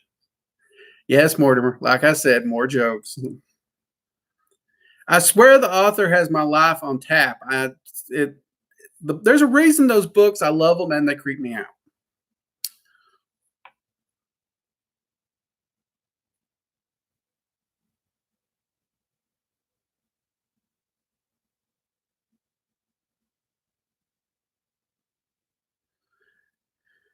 I have shattered some really hard stones. The only ones I've not tried, diamond, and that's really because of cost. And if I manage to break a diamond, I'm not sure I'd ever live that down. So we're just gonna, yeah.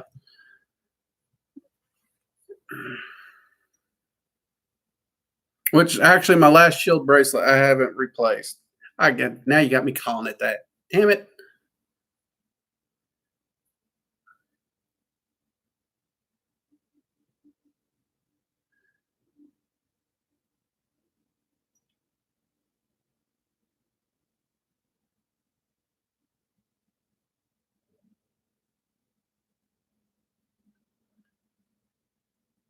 Yeah.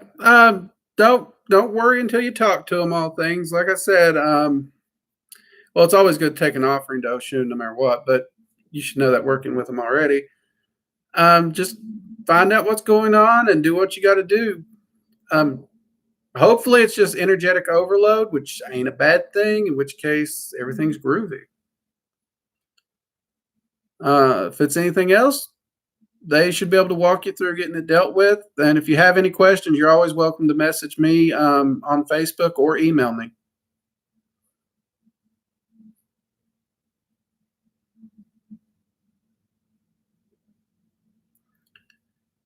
Well, the crown chakra is one of the main sources for energy projection. So that leads a bit more toward my theory. It sounds like you're at a point energetically where you're growing and your energetic body's growing. So you're producing, putting out, and drawing in more energy than what you're used to.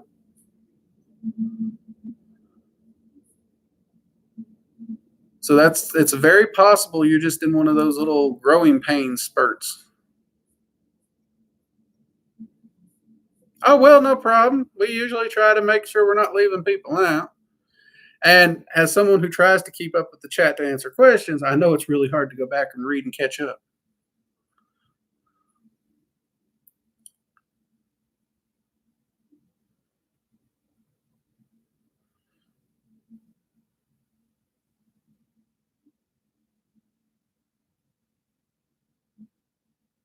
Yeah. I stopped buying stone rings at all because I just went through them too quick.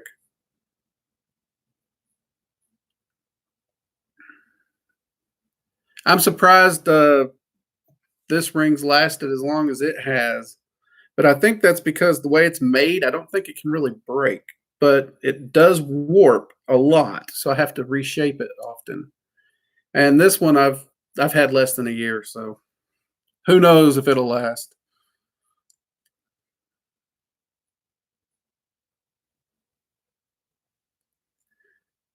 Don't put that evil on me, Mortimer. Don't put that evil on me.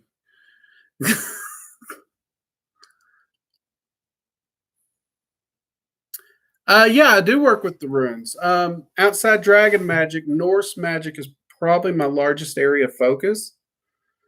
And I did an entire year where the only magic I used was Norse sorcery, and I really dove deep into the practice and utilizing it. And that was a weird year. I mean, you don't know. You have this entire system you're used to, and then you cut yourself off from it, and you totally rely on another system. Whew, it's a learning experience. It really is, but it's one of the best ways to do a path working. And short term, easy, but a full year, whoo.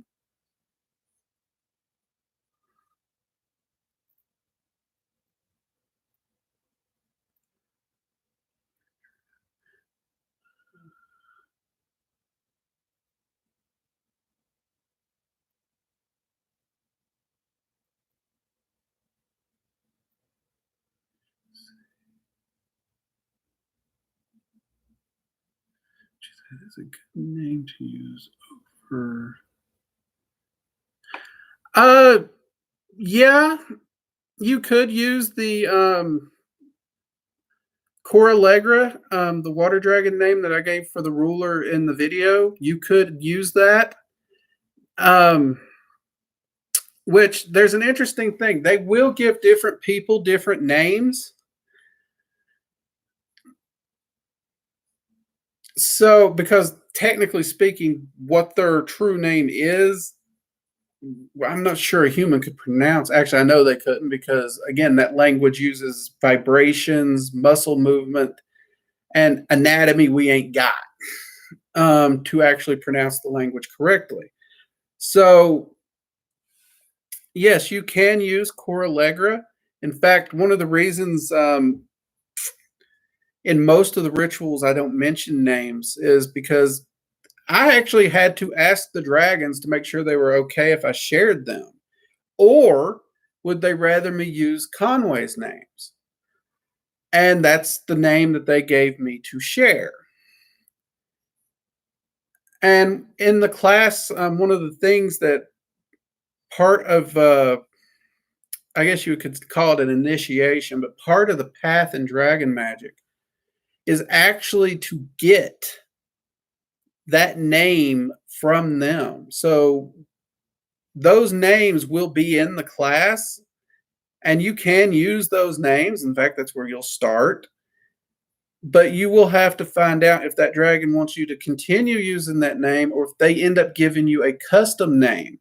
Now, the thing with a custom name is that is something that builds a bond between you, because you and that dragon share that knowledge, and it's something that was given specifically to you just for you.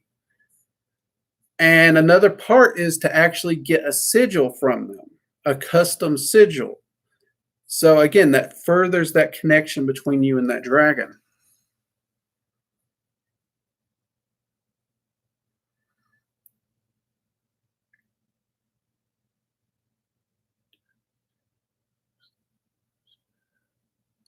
Um, I never really had an issue with people when I was focused on the Norse path.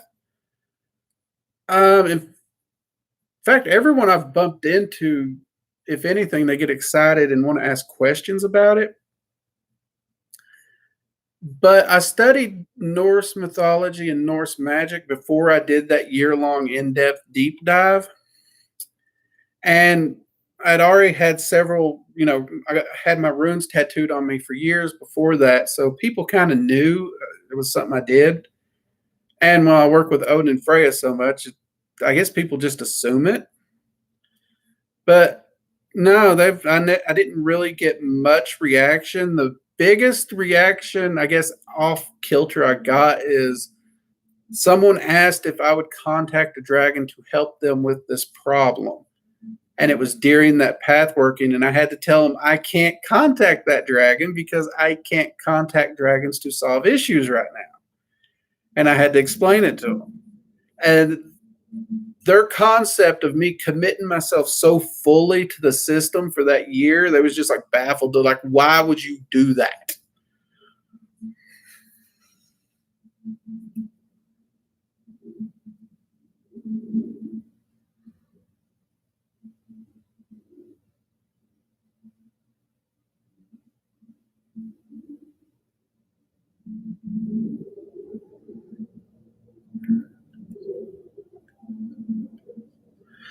Mortimer,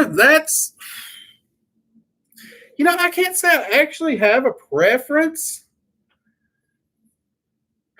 Um, I don't enjoy path working with angels so much. I find it a little boring because they are so casual, so easygoing, so slow. They want to make sure you're okay. Um, and I don't really do well at that pace. I would rather risk doing something stupid and driving fast down the middle lane, which you all have probably gathered that by now. So I'd say angels are the ones I don't enjoy path working with the most. Otherwise, most of the entities I've worked with, I've really enjoyed.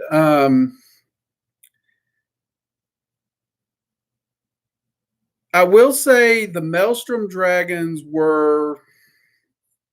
it was rough. That would be the closest experience to my Clifothic Fubar, and working with them was a willing experience. So, and that's just because what the Maelstrom element does naturally. So that was a bit rough, but it was still so fascinating to me to see those changes. And then, like, I worked with Hades for years and I enjoyed working with him, but then one day he's like, okay, we're done. I'm sending you over here to go work with Hell. And I'm like, wait, what? So, he just kind of pulled the plug and sent me over here. But I've enjoyed working with her as well. In fact, I didn't think I'd enjoy it, but I adore her now. I actually do. I adore her. But I do. I tend to enjoy any entity that it's that real fast paced dive in um, kind of stuff.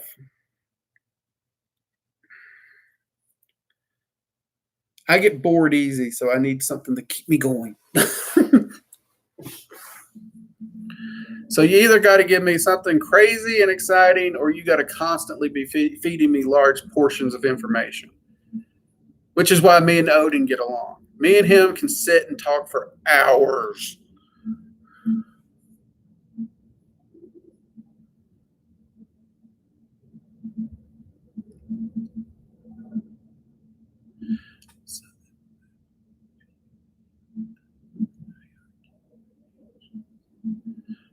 What do you mean? Would that be a name like a type of hierarchy like angels? I'm not sure I follow that question there, Will.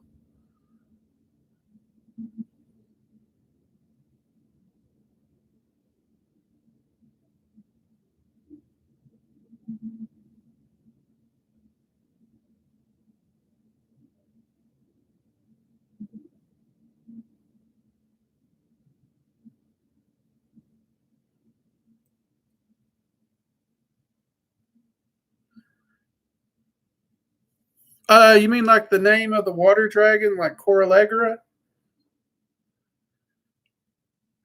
No, that's not a hierarchy name that's applied.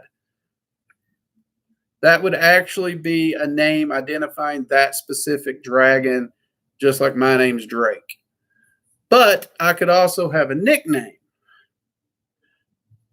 So let's say there's certain friends who like to annoy me that might call me Dresden. Technically, that's a name that only those friends would be allowed to call me. And that would still be a name to identify me.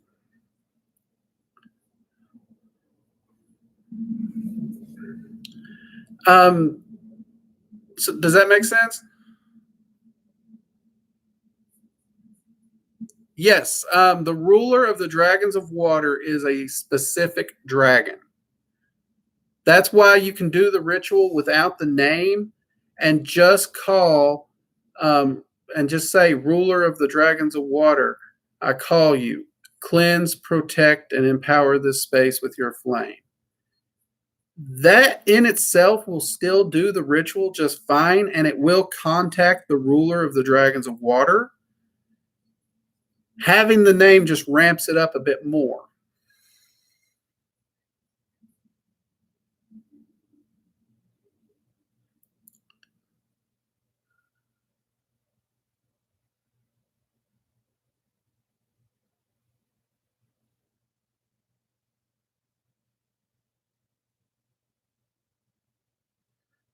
On dragons, yes. Actually, I'm halfway through filming the Dragon Magic class, which is actually for the whole thing, it's going to be four. There'll be a 101, a 102, a 103, a 104. And the 101 course should be going live at the school mid-April. We are totally on schedule. In fact, I spent all day editing videos for that class.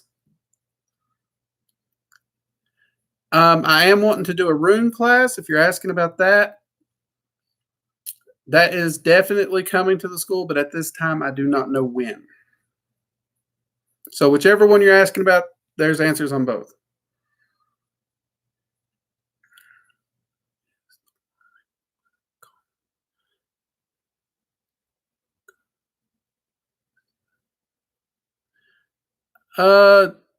Kung. I'm not from Kung. I know that word, but I can't think of its meaning. Oh, or king. Okay. Okay, I see what you're saying. So the way it works is the draconic rulers, those 9 rulers, they are in charge of all dragons that fall under that element. So Coralegra, the ruler of the dragons of water, is actually has authority and is in charge of all dragons that would fall under that category of water. The only place this gets a little fuzzy is there are specific dragons that work with rain. So they actually share elemental properties with both air and water. So both the air ruler and the water ruler will have influence over that dragon. Because those 9 elements interplay so much that depending on what actual job and direct energy current that dragon works with out here will determine which ruler actually has more authority over it. And sometimes it'll be equal authority.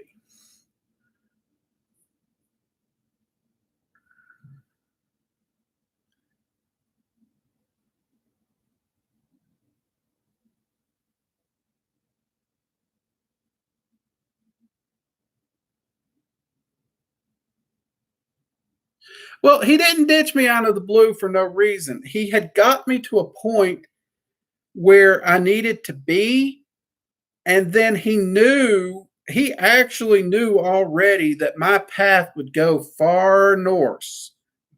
Far Norse. So working with the Olympian pantheon was not going to serve me as well. And that's why he sent me to work with hell.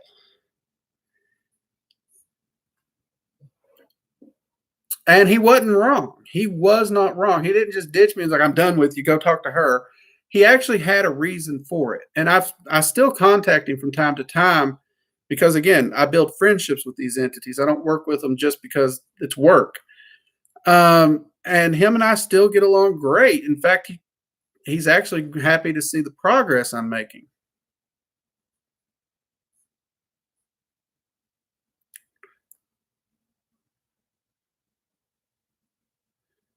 I'm glad I was able to answer that, Will. I know that it can get a little confusing because on one hand, dragons have such a loose structure, but at the same time, it is a definite structure that it's really hard to define it sometimes.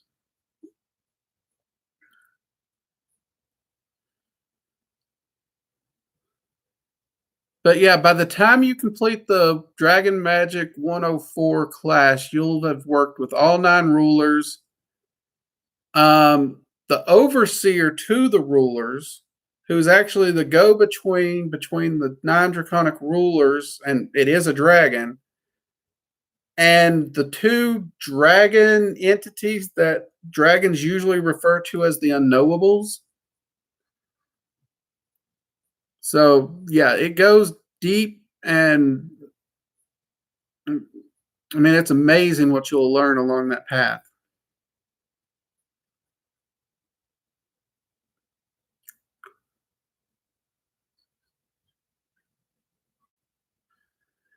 Um,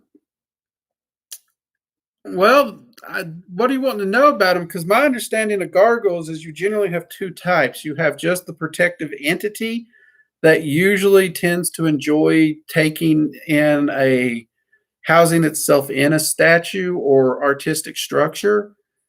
And then you have the ones that are created and are still the protective entities. As to, I mean, creating one, it's just like creating a servitor video, which I would point you to my servitor introduction video. As to how to attract one to an actual statue, that's not ever something I've done, oddly enough. Every time I found a gargoyle and a statue, they were already there. I did even have one around the house for a while. It was kind of nice having him around the house, really. But at one point, it was just time for him to move on, which he made it aware of. And he told me I would know who to give the statue to, which that person did come along, and I gave them the statue.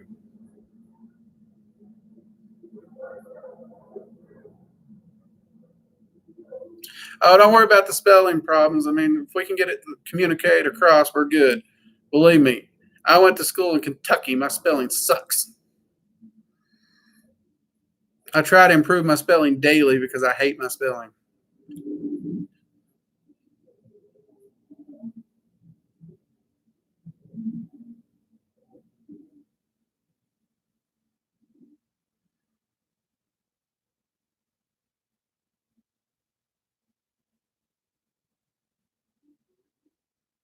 Yeah, the Greek male deck. Yeah, I never thought of it that way, but you're right. The Greek male sent me to work with the Norse female. Yeah. The material really doesn't make a difference, Lino. I know a lot of practices, they're all about natural materials, natural materials. Honestly, one of the most powerful stones I have is made of glass. And people's like, glass is man made. Think of what goes into making glass. You take earth, you take rock, you superheat it with fire. So you're already adding another element to it. You liquefy it, which transmutes it using alchemy to a water-like state. So it starts to take on and absorb the energetic properties of water while maintaining the properties of earth and fire. Then you complete the transmutation by introducing large amounts of air to it, which now brings it into a clear crystalline form and hardens. Glass is essentially a supercharged 4-element based structure. And I mean, I got plenty of things that I've enchanted that are plastic. Actually, I have a walking stick that's plastic. I'm wanting to do a video on the tools of dragon magic, and that thing's enchanted. It's plastic.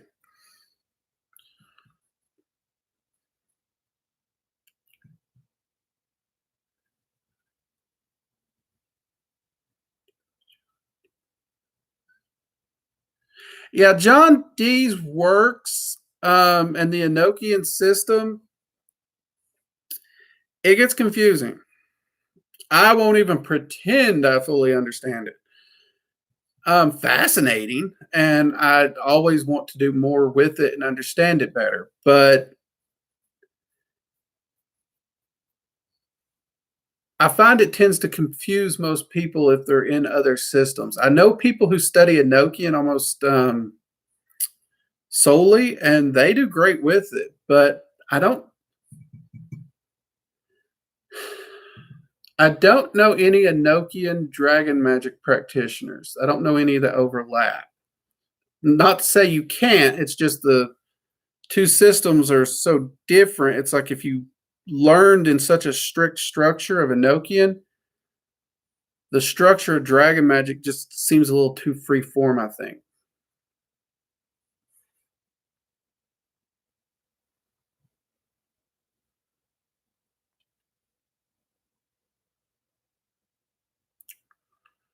I'll do minus any computer meltdowns. We should have it out mid-April. The unknowables. Okay. So the unknowables are two fascinating entities because you all probably heard me say it time and time again.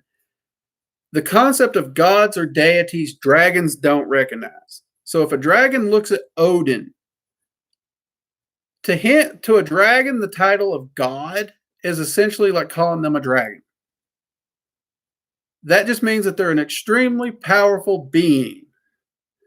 So divinity as something to be looked up to, dragons don't recognize.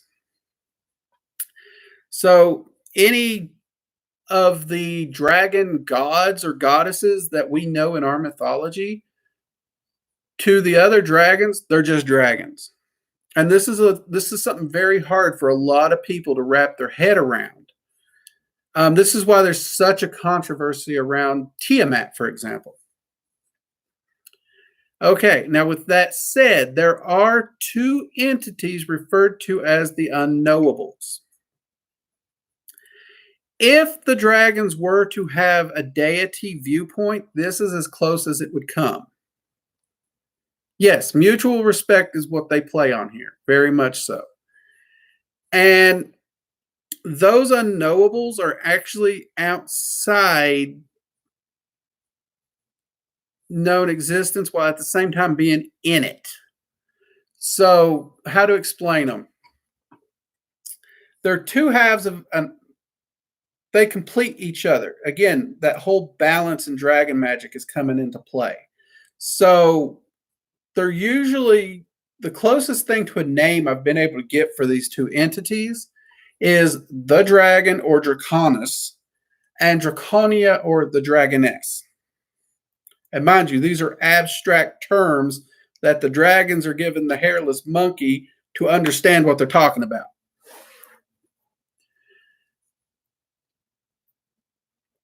And so we're going to use these terms so we can keep it on page of what we're talking about. So the dragon encompasses all of physical reality while crossing partially over into spiritual.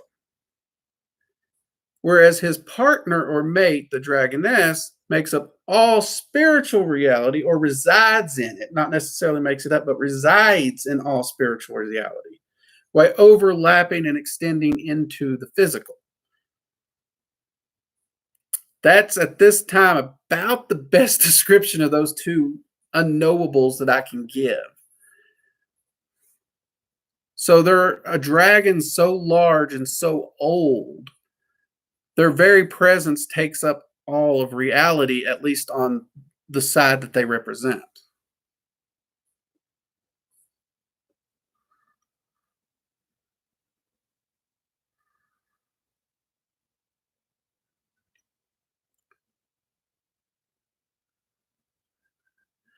I'm glad you like my viewpoint on glass. Yeah, it's like I said, when you take away the dogma and you look at the science, there's a lot you can do with magic that people just haven't thought about. In an alchemical state, water is actually represented by liquids.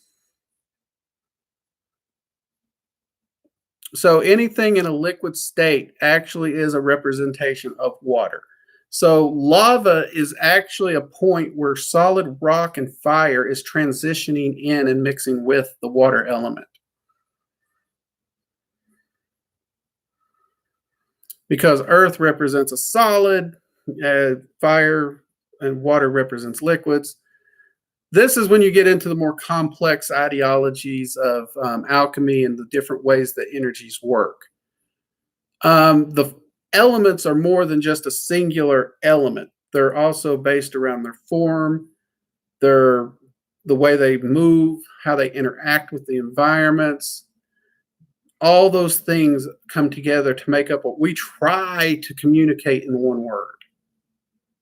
And this is something dragons they've been hammering on me for years.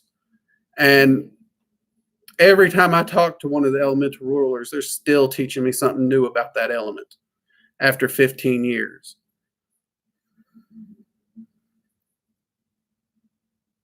Yes, water can transmute from water. It can become a solid and a gas. There is that transmutation cycle there. And that's one of the things. They all interplay. They're all separate and similar and joined.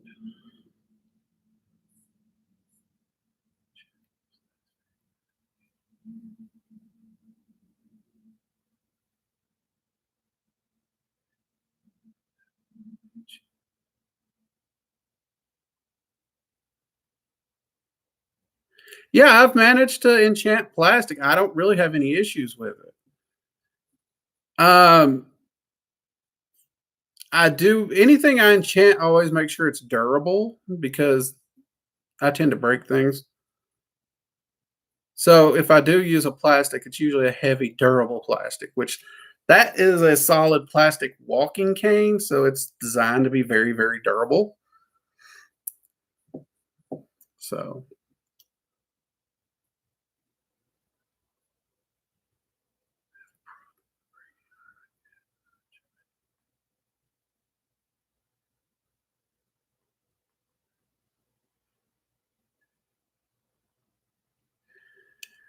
Well, it would really depend on how you view Armageddon because let's look at it from the Norse perspective. Now, when we read Snorri's translation and telling of the Norse myths, which, mind you, are very Christian influenced, the tale of Ragnarok is very clear. Ragnarok is the end. That's it. We're done. However, the older translations, we're now finding Ragnarok was not a singular event. It wasn't just all the time passes, we're done. it was actually considered the end of a cycle. So everything constantly goes to Ragnarok, which is essentially just the end, and then everything is reborn and starts again.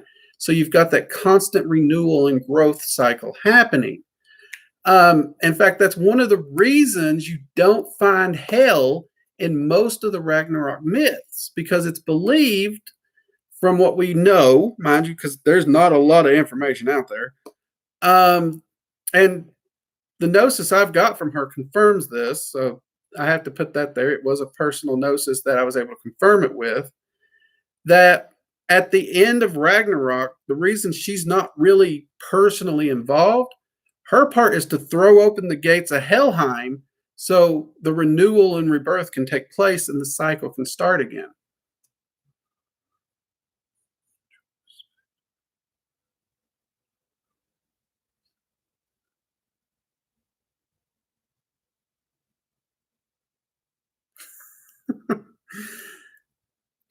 I'll be sure to let them know.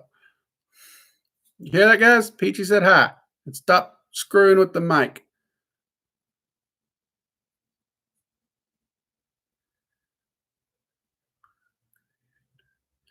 I'm not 100% sure if it's like a prime creator or not yet. Though the way the elements move up from our realm through the multiverse and to what they're reviewing as those unknowables, I have wondered that myself, because do those two aspects actually meet at a point where they become a singular? I don't know yet. And the ritual I've been tinkering with and trying to get to work has to deal with actually working with these two entities far more directly and in a more potent and personal way. So that's actually some of the questions I'm wanting to answer. Dragon royalty is not a bad way to look at it, Mortimer. You got a point there.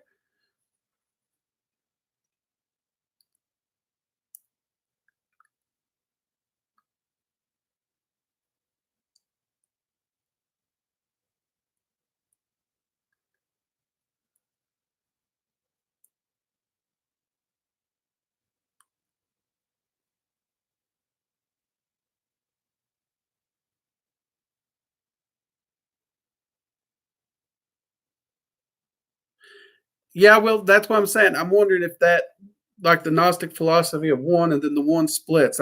That's what's got me wondering that. Leno, when it comes to the Illuminati and secret societies, that's actually not an area I'm uber researched in. Specifically. That said, I do know there are groups of magicians and other practitioners who are in the background doing magic to help humanity overall. And I do mean the word help. Um, and I guess you could even throw me into that pot, because as a dragon magic practitioner, the dragons do charge you with helping maintain the balance where you can, when you can. Though I don't know that I'm doing anything on the scale of Illuminati. I do what I do to help my community. So one could theorize, knowing that little pockets of practitioners like that exist, that there could be an overarching group that might be working through them or even part of them. But beyond that, it's not something I've ever dove too deeply in. And because as a mage and someone who focuses on the science of magic, my energy, my destiny, my path is under my control as long as I'm mindfully controlling the energies in my life. Therefore, might sound arrogant, but they're not my problem. But secret societies have been part of human history always, as far as I can tell. I can't think of a time when there wasn't. There's always somebody doing something in the shadows.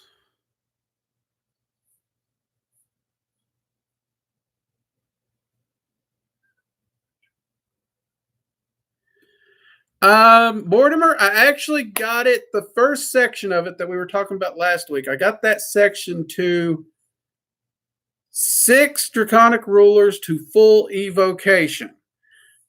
So I got to get all 9 to full evocation and hold them and actually be able to hold that energy in that space. I'm up to 6. And I won't lie, I'm actually nervous about when I get to 8 and 9 because that's Maelstrom and Chaos. And those are 2 of the most potent. And just watching the rate this is ramping up, it's not ramping up like stairs. It's not like 1 step, 2 step, 3 step. It's like every time you do one of these evocations, you're jumping 10 steps. And then the next one, you jump 20 steps. So by the time I get there, I'm like, if it keeps multiplying at this level, what's the energy going to be like? Honestly, this is a ritual unlike any I've tackled before. It's been crazy, but it's been fun too, and it's really pushed me and shown me what I'm capable of doing when I apply myself.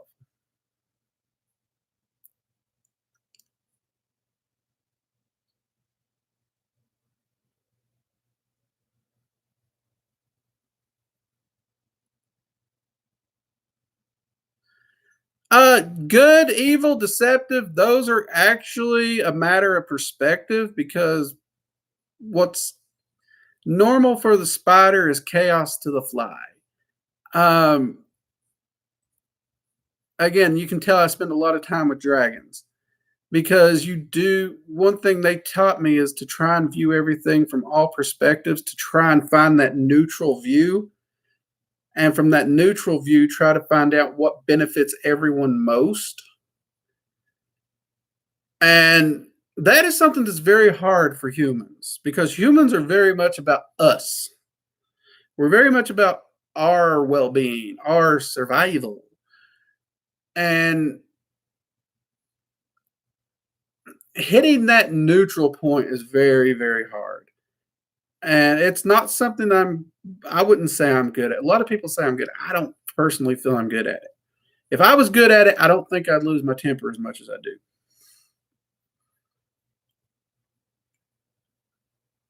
Oh, I'm definitely in the Illuminati. I didn't even know it.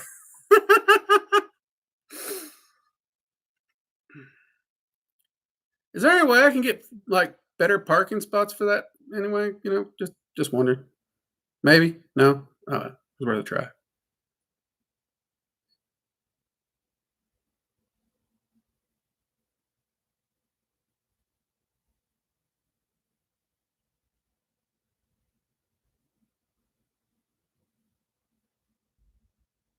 Thank you, Mortimer. I'm still working on it.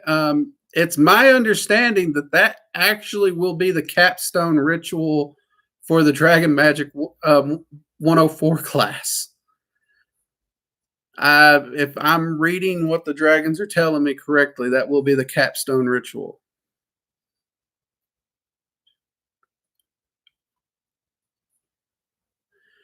Leno, you don't need to open your third eye before you work with dragons, though it is far easier.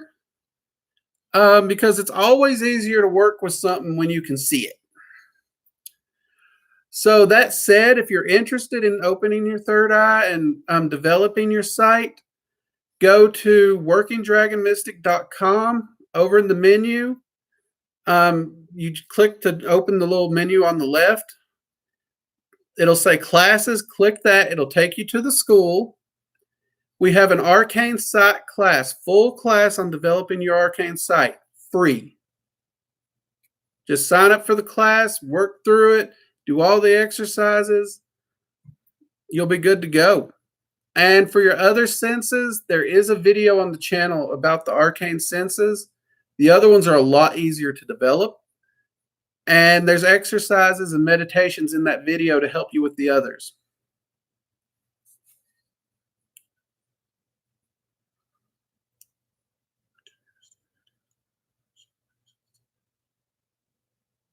Yeah, I wasn't expecting that, Bo. I was expecting it to be stairs. 1, 2, 3. No, I didn't get stairs. It's like getting thrown down a mountain, only the opposite direction. So every time that energy ramps up, it's not subtle. It hits hard, and it's straining. This is why they say a magician should care about their health, because the more healthy your body is, the better it can handle those energies. Now, I do state that's health. That's not necessarily physical ability.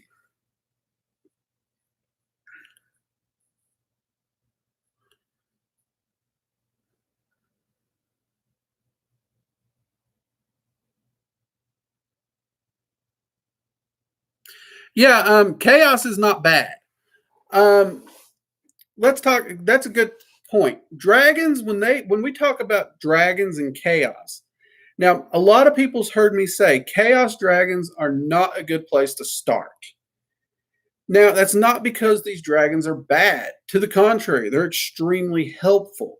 In fact, one could say they're the most important elemental dragon out there, because these dragons work in the void directly. Very few things work in the void, but these dragons do. Their job is creation and destruction. They know that to create something new, something better for growth, something has to be torn down, something has to be destroyed. And it's that process that is truly their specialty. But humans, anytime they heard that word destruction, oh, we don't like that, that's bad.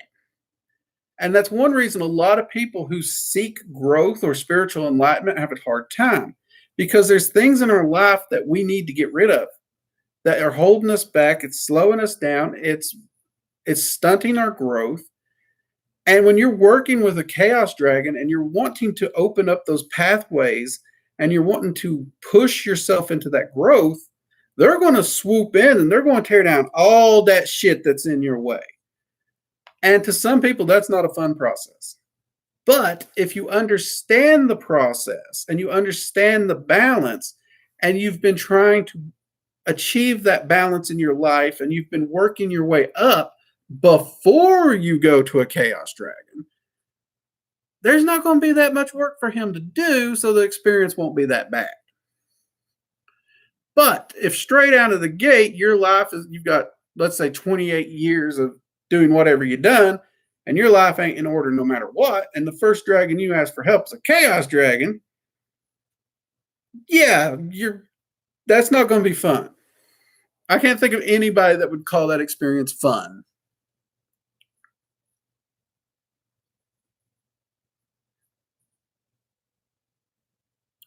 I do use magic to get parking spots. That's one of the things I use gold or magic for. That and red lights.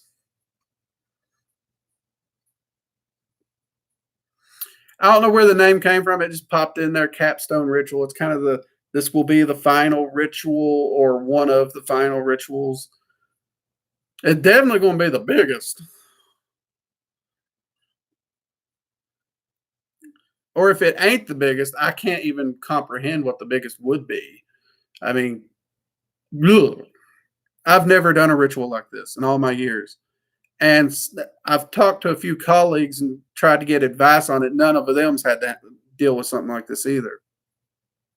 The closest I came was someone who done a ritual similar to this, but it was a group ritual. So they had the main ritual worker, and then they had a person who was basically doing the evocations, one for each entity. But the dragons told me, no, this is a solo ritual. Can't group it. So, but to my knowledge, I haven't talked to anyone who's done something like this specifically at this rate. There's got to be someone who has. I just haven't met them yet.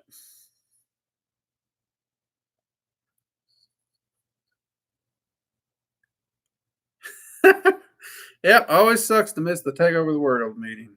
I'm always late for those. No problem, Leno. That's why we put it up there. The ability to see energy and entities is far too valuable. and it's not something I could do within the confines and limitations of YouTube. So I just took the class that I normally teach students and threw it on the school. And it's also one I usually do for like seminars and stuff free anyways. So I ain't charging for something I would teach for free anyway. That's just stupid.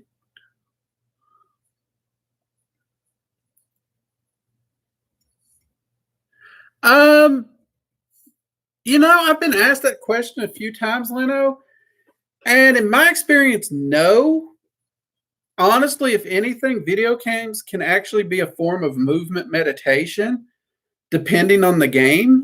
And they can actually help exercise your mental facilities to the point where you're visualizing things in your mind.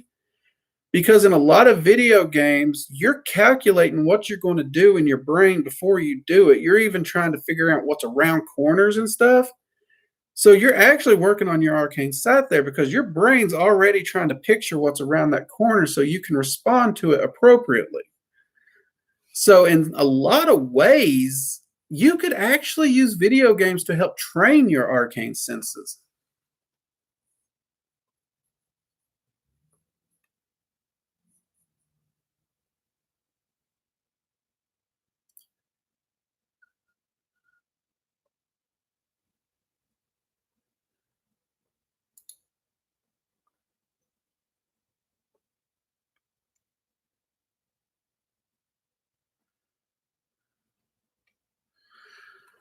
Mortimer, I will say you can train your energetic body to handle the energies to build and work past that. So it's not like, just so you know, you don't have a limitation placed on you, magically speaking.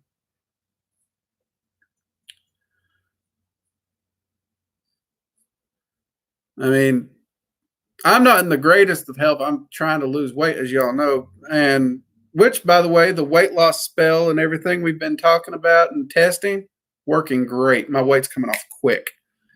I actually lost 3 pounds eating at Olive Garden. How is that not magic?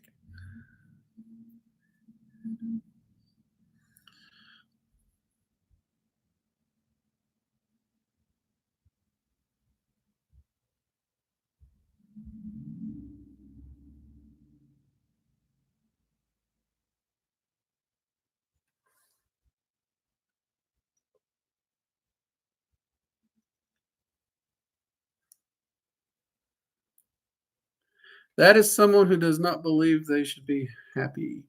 Pagan standard. Yeah, yeah. Being late is pagan standard time, which I can't stand to be late for anything. I'm usually show up 10, 15 minutes early.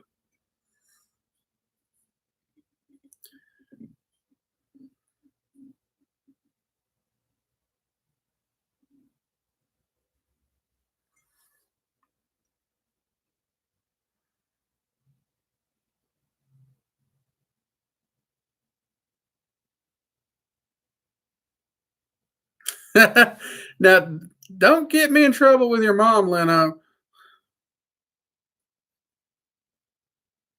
Okay, Mortar. I was just making sure because I've seen a lot of people who they believe they're limited and they can't do rituals. Like people who's interested in ceremonial magic because there's so much movement and they don't realize you can still do this stuff. That actually would make a great video. I should do a video on that.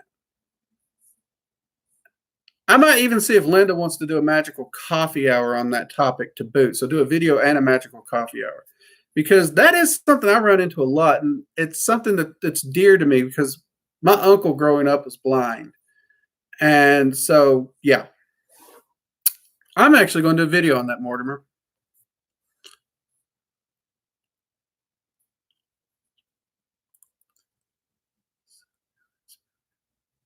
When that spell coming out? You mean the road opening spell? The one that Lynn asked for? Uh, I'm going to try and have it out this month. If not, it'll be early March. Is that the spell you're talking about, Peachy?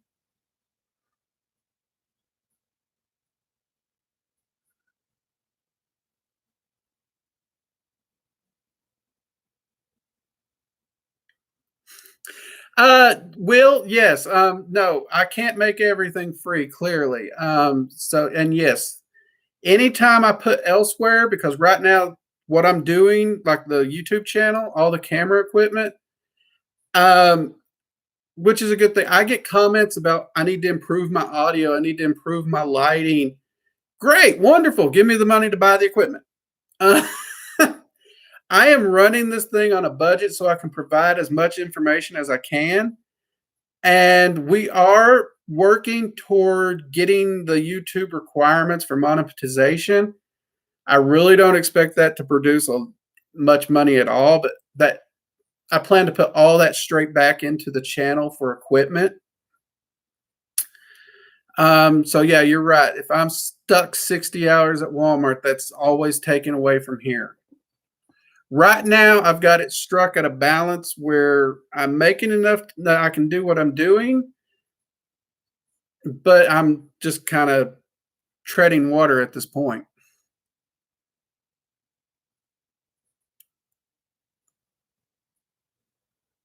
I've done keto and intermittent fasting. I've had great success with them, all things. That's the reason I'm doing this. I know the rate at which I lose weight, but I'm also a foodie, so I love my foods and different things. But this is just me strictly applying what I already know as variables, applying magic to it, and seeing if it makes a difference. Again, it's that scientific side of me. I have to test it. I have to know.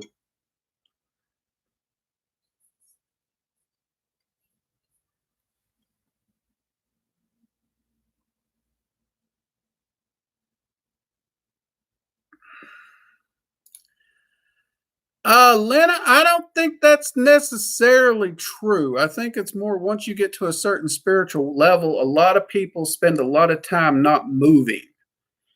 They spend more time meditating and doing soul travel, which you're not moving. You're sitting in a chair. It's like an office job.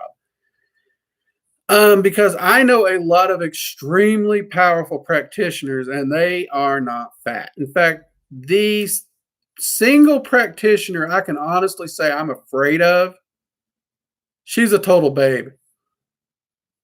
What she has shown the ability to do with magic and her connection is scary. I have actually seen her in the bayous basically talking to the animals and getting them to leave her alone or move things. So her connection is it's creepy, but it's fascinating and amazing. And I mean, the stuff I've seen her manifest magically. And yeah, she's fit, she's healthy. So I'm not sure I buy that. I think it's more of the just lack of activity that does that. But that's just from my life experience of what I've seen. And I'll be honest, my weight is from lack of activity for the most part, because especially this last year, because I'm used to being a very active person and setting up everything and going digital. I spend a lot of time at a desk. And also moving back to the South, I went on I have Southern food binge. So those two things combined just kicked my butt.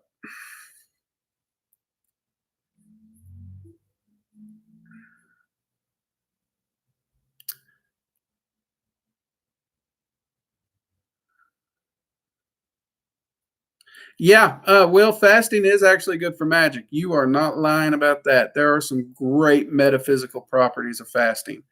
I'm actually wanting to do a video on that. Uh, my average fast usually are 24 hours, though I have done a 78-hour fast. I actually want to do a 9-day fast just to kind of mimic Odin's sacrifice on the world tree, where he went 9 days and nights with no food. I can't do the spear through my abdomen. I ain't going to do that part of it. But, the fasting side I'd like to do.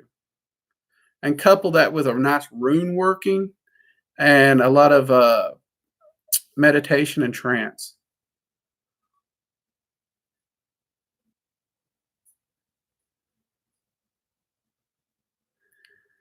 Uh, Leno, I'm not 100% sure, and a lot of people I've noticed it's almost personal.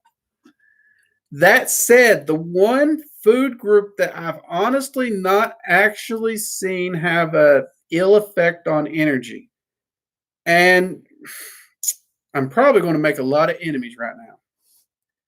Meat, more specifically red meat. It doesn't seem to restrict any energetic flow at all. Which is one reason I've been following the research on like that carnivore diet we hear about, because I'm actually wanting to see what the physiological data on this is that might match up with the energetic data I've seen. Currently, I don't, though there is more data coming in, it doesn't appear, well, it's still pretty new within like 8 to 10 years, I think. So, scientifically speaking, there's not a lot of data. Next to that, I would say the ketogenic diet is the best energetically. There's just something about carbohydrates that seem to suppress energy flow. And I'm not sure what it is, but it is something that has fascinated me, and I've been looking into it for years. But sugars and carbs just really seem to restrict energy flow somehow, some way. To that, I would add if you have any food allergies, naturally, any food allergy is going to restrict and screw up your energy system. Just so if you're allergic to it, stay away from it.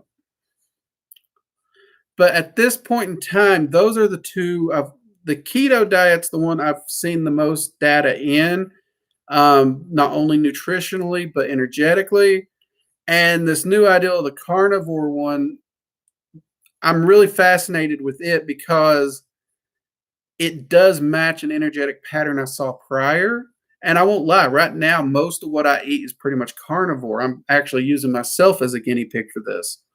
And I'm seeing pretty awesome results energetically and health wise. But I'm also seeing a doctor and getting blood work done because I want to know the physiological health, not just the energetic health. And so far, everything's been top notch. It's been kind of creepy. A little upsetting too, because growing up, if you told me I could have beef and bacon and I'd been healthy, I'd have been the happiest kid on the planet. But no, I had to eat all that low fat crap that had no taste.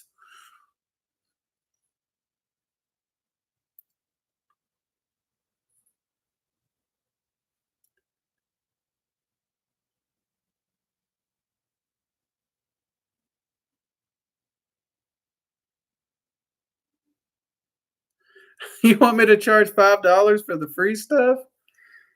Well, I might do that. We'll see. Usually, if I'm doing a seminar or something, people they give donations and tips, so it works out. And we're talking about starting a Patreon also, so those who want to donate to the cause can. And yeah, you're right. We got to get the dragon message out. Clearly, the dragons are pushing me on that one. I probably should have started sooner, but you know. For money, ooh, that's a hard one. Actually, no, that's not. Lynn, go to my channel, go to the Dragon Magic playlist. There is a prosperity dragon on there called X Boonwell. That guy is awesome for working with for money. And give him an offering of some wine and pork rinds, and he will be your buddy. He loves him some pork rinds.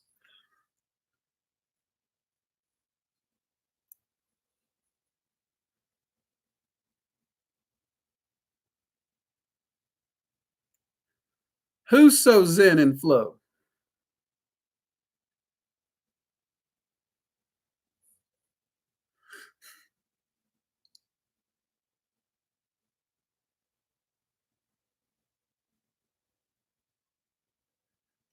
Okay, I'm trying to catch up here. Let's see. Well, somehow here we are talking health and fasting. Look at me. I have a healthy channel. Yeah, I pretty much I don't touch carbs anymore. And well, obviously right now I'm not touching any vegetables either.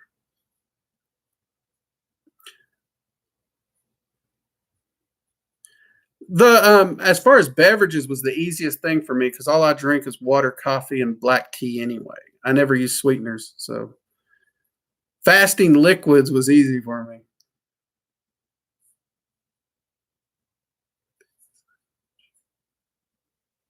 Oh, all things I can't even tell you about those silent retreats. For me, getting out in the woods into the middle of nowhere, oh, I love it. I try to do that a couple times a year, and I focus everything in on trance work, meditation work, ritual, where it's just me out nowhere, no society, no nothing. Ooh, I love them.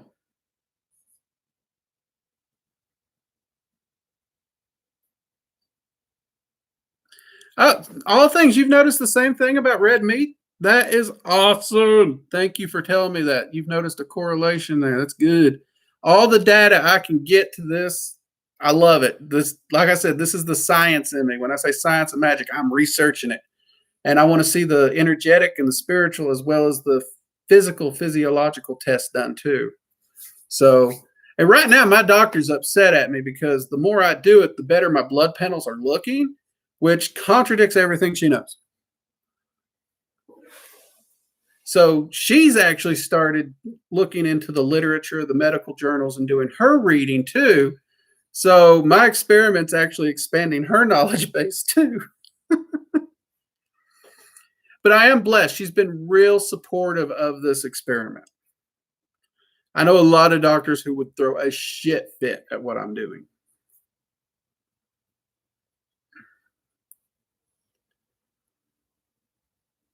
So yay. And I'm caught up. And if you all were asking who's the practitioner I'm afraid of, it's Raven, my original mentor, and a voodoo queen.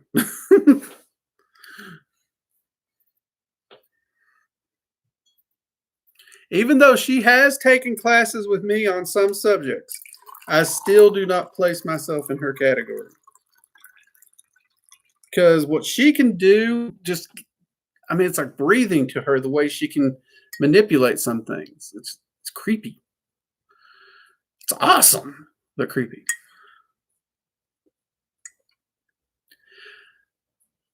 Now, I do think that I see a lot of interest in Norse and runes popping up in the chats every week. So I may actually have to move the rune class up.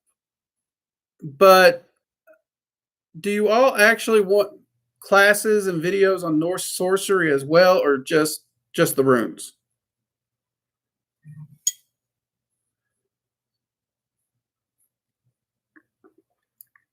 That's if those interested in runes are still with us tonight.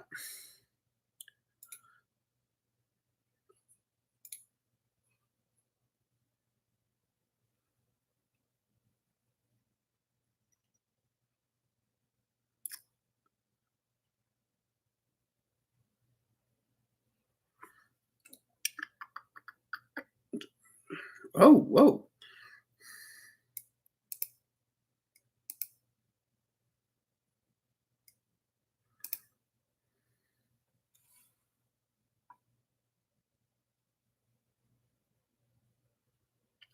Uh, get you an asset, Bo. Though I will say this: don't invest too much in a set. And the reason I say that is, and this is my opinion, people will disagree, but I find the best rune set is one you make your own. And it is so easy to make a set of runes that I have nothing against buying them, starting out and practicing, seeing if it's a system you'd like. Because let's be honest, buying them and finding out if you're going to like them makes sense before you put the time and effort into making a set of runes. And let's be, some of those sets are really, really nice. I've actually been looking for a black onyx set. I just, every time I find runes, I can't find black onyx, which is what I'm wanting.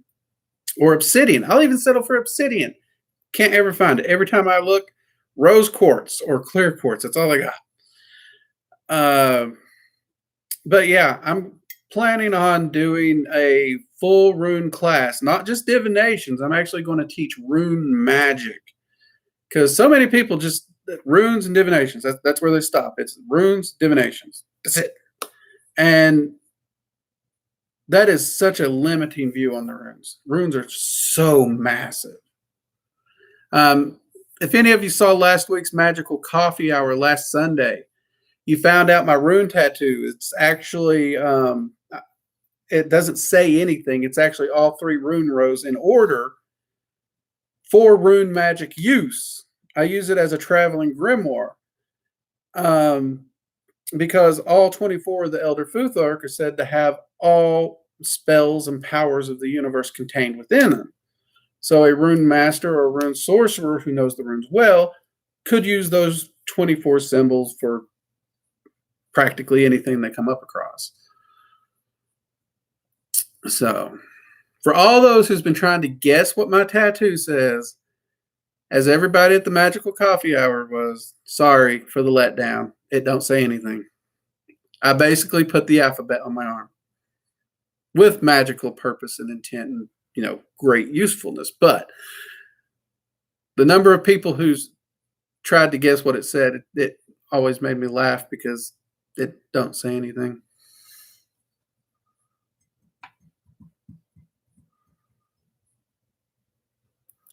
Bo, I will say this: when you do buy a set, don't get a clear set or transparent. They're so hard to read, and you don't want that. You want something you can read easily. When you do buy your set, make sure it's a color that whatever the rune is engraved in and the background color, make sure you're going to be able to see it well.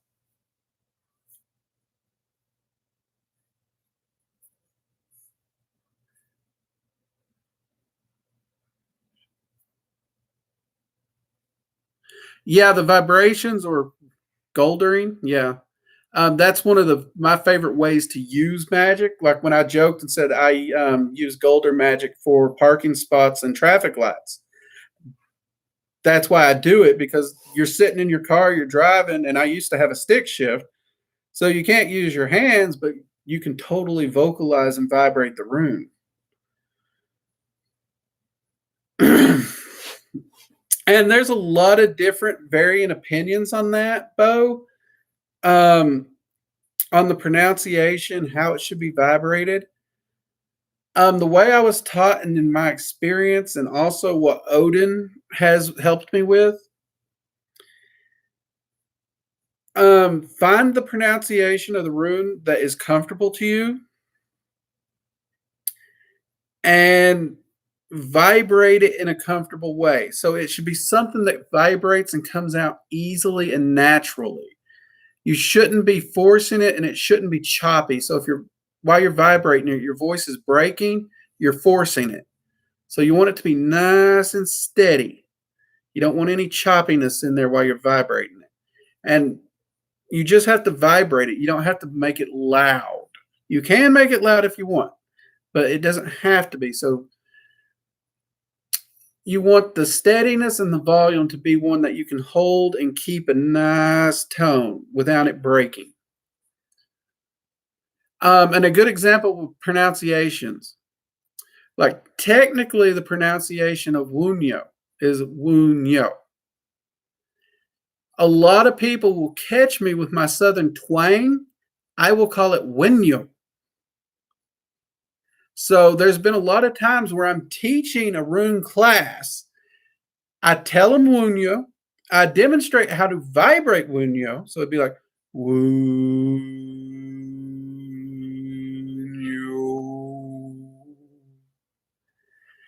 Okay. However, once we get to the vibration exercise, when I'm not thinking about it, when I'm not looking at the details to teach the student, happens every time. I drop straight back to that southern twang, and it comes out with you.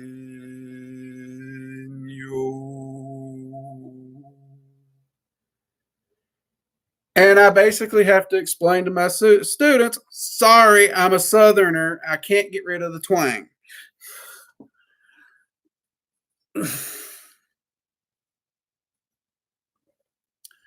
But that said, I do tend to get better results doing it with the twang, which I'm more comfortable with because it flows more naturally out of me, and the intense flowing, than I do if I put my focus on pronouncing it correctly.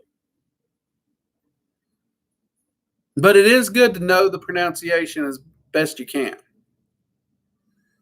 So I don't know you personally, but if you have an accent, a twang, a twist, a tweak, whatever you want to call it, don't worry about it. Worst case scenario, your buddies will make fun of you. I made a whole group of magicians laugh their butt off when I did a ritual in Hebrew because they never heard Southern Hebrew.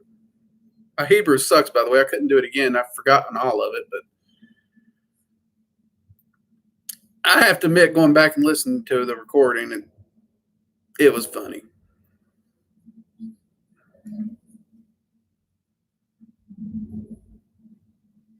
Yeah, some will come through a lot easier, and some will need a lot more practice. Honestly, when I teach the class, my rune class is a long class. Technically, the in-class work is pretty quick and short, but I actually have a 9-day working with each rune that I give them for homework. So you spend 9 days with each rune, working your way through all 24.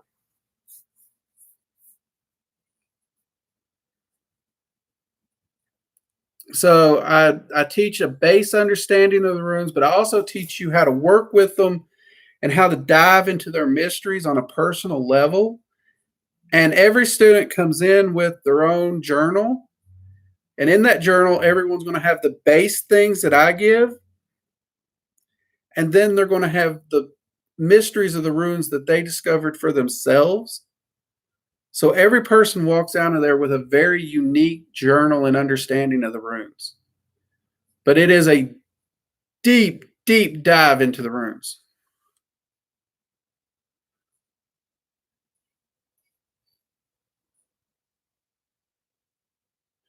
Apparently, it was hilarious because I've never seen that group of men bust out in that kind of laughter before. And I've even seen them at a comedy club, and they didn't laugh that hard.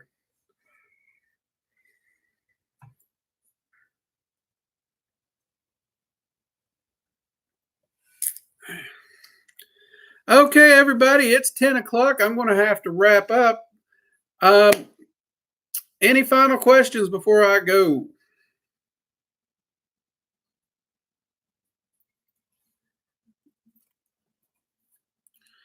While y'all typing or thinking,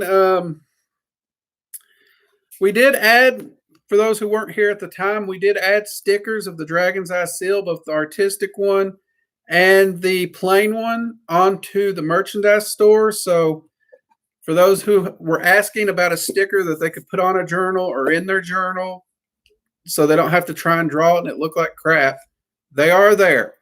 We got them. Y'all asked for it. We gave it. This Tuesday, part 2 of the Making Packs video is going live on the channel. So check that out. Even if you're not interested in pack work at all, pop over there, like it, drop us a comment and say hi. Helps the channel out. It also helps clear up more misinformation about packed work. I think that's a topic that's so much misinformation's out there. We need to clear up as much as we can. And me and Linda will be over on Twitch for the Magical Coffee Hour Sunday at 8 p.m. I'm not sure what topic she has in store for me this week. I think she's going to blindside me, so I might be going in blind this week. Wish me luck.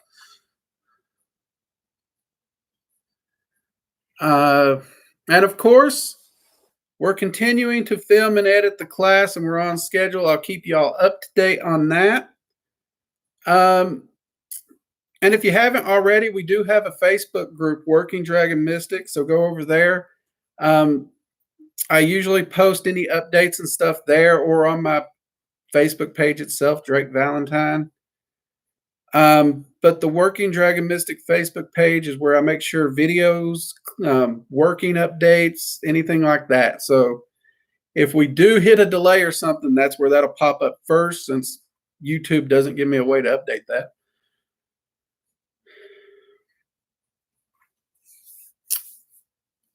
And I will get the video that was requested for the road opening spell. I'll go into my books and my grimoires and pick the correct one and get that filmed for y'all. And try have it out by second week of March at the latest.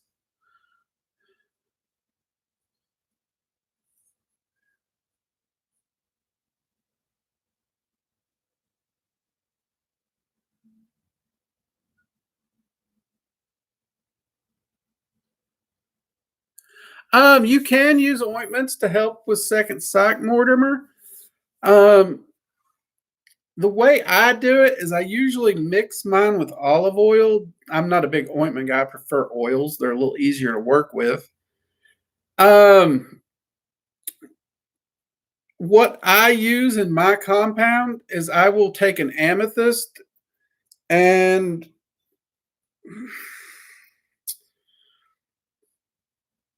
okay. Imagine this was a clear plastic spray bottle. I would drop the amethyst down into the spray bottle and I would put some olive oil in there with the amethyst and I would sprinkle some ground dragon's blood resin in there.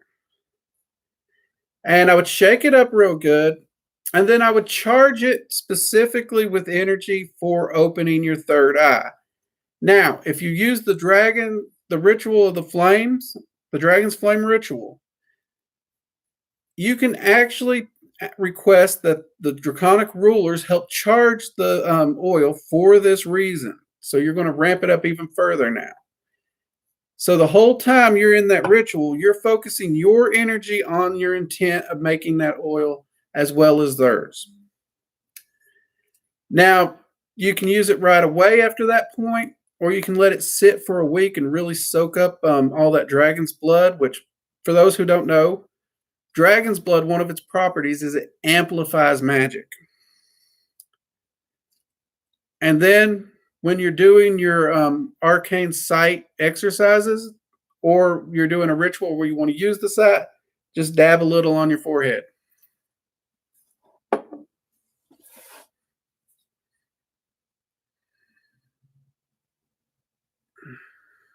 That's a good question, Mortimer. So there you go. I think they can help. I always encourage my students to, if you use them as a learning aid and try to back off of them so you're not reliant on them. Amethyst. Amethyst is excellent for all the arcane senses.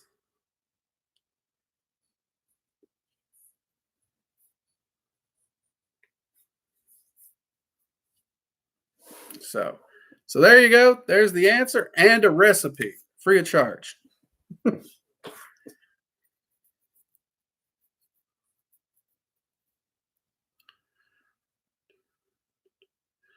right, and with that, I will try to get the rune class out soon. I'll actually prioritize that because it is one I'm getting a lot of requests for. And I did ask y'all to let me know what you wanted, so there we go. I'll try and weave it in between some of the dragon magic classes if I can. Because we're going to try and get as much out as we can. And since like the 101 class, that class could theoretically take 2 months to complete, maybe even longer, depending on how fast someone wants to try and work through it. So that gives me time in between releasing the 101, 102s to be able to at least work on other stuff, even if I can't get it live on the school just yet. So I will prioritize a rune class, and I'll look into possibly doing a full Norse sorcery class as well. All right. So with that, everyone, I will see you. You all have a wonderful night. Thank you for joining us. This has been a blast tonight. Y'all have had wonderful questions, and I've had a great time. I didn't even realize it gotten so late. That's one thing. You guys definitely make this fly by. It feels like I log on here and it's only 30 minutes. I look down, it's been 3 hours.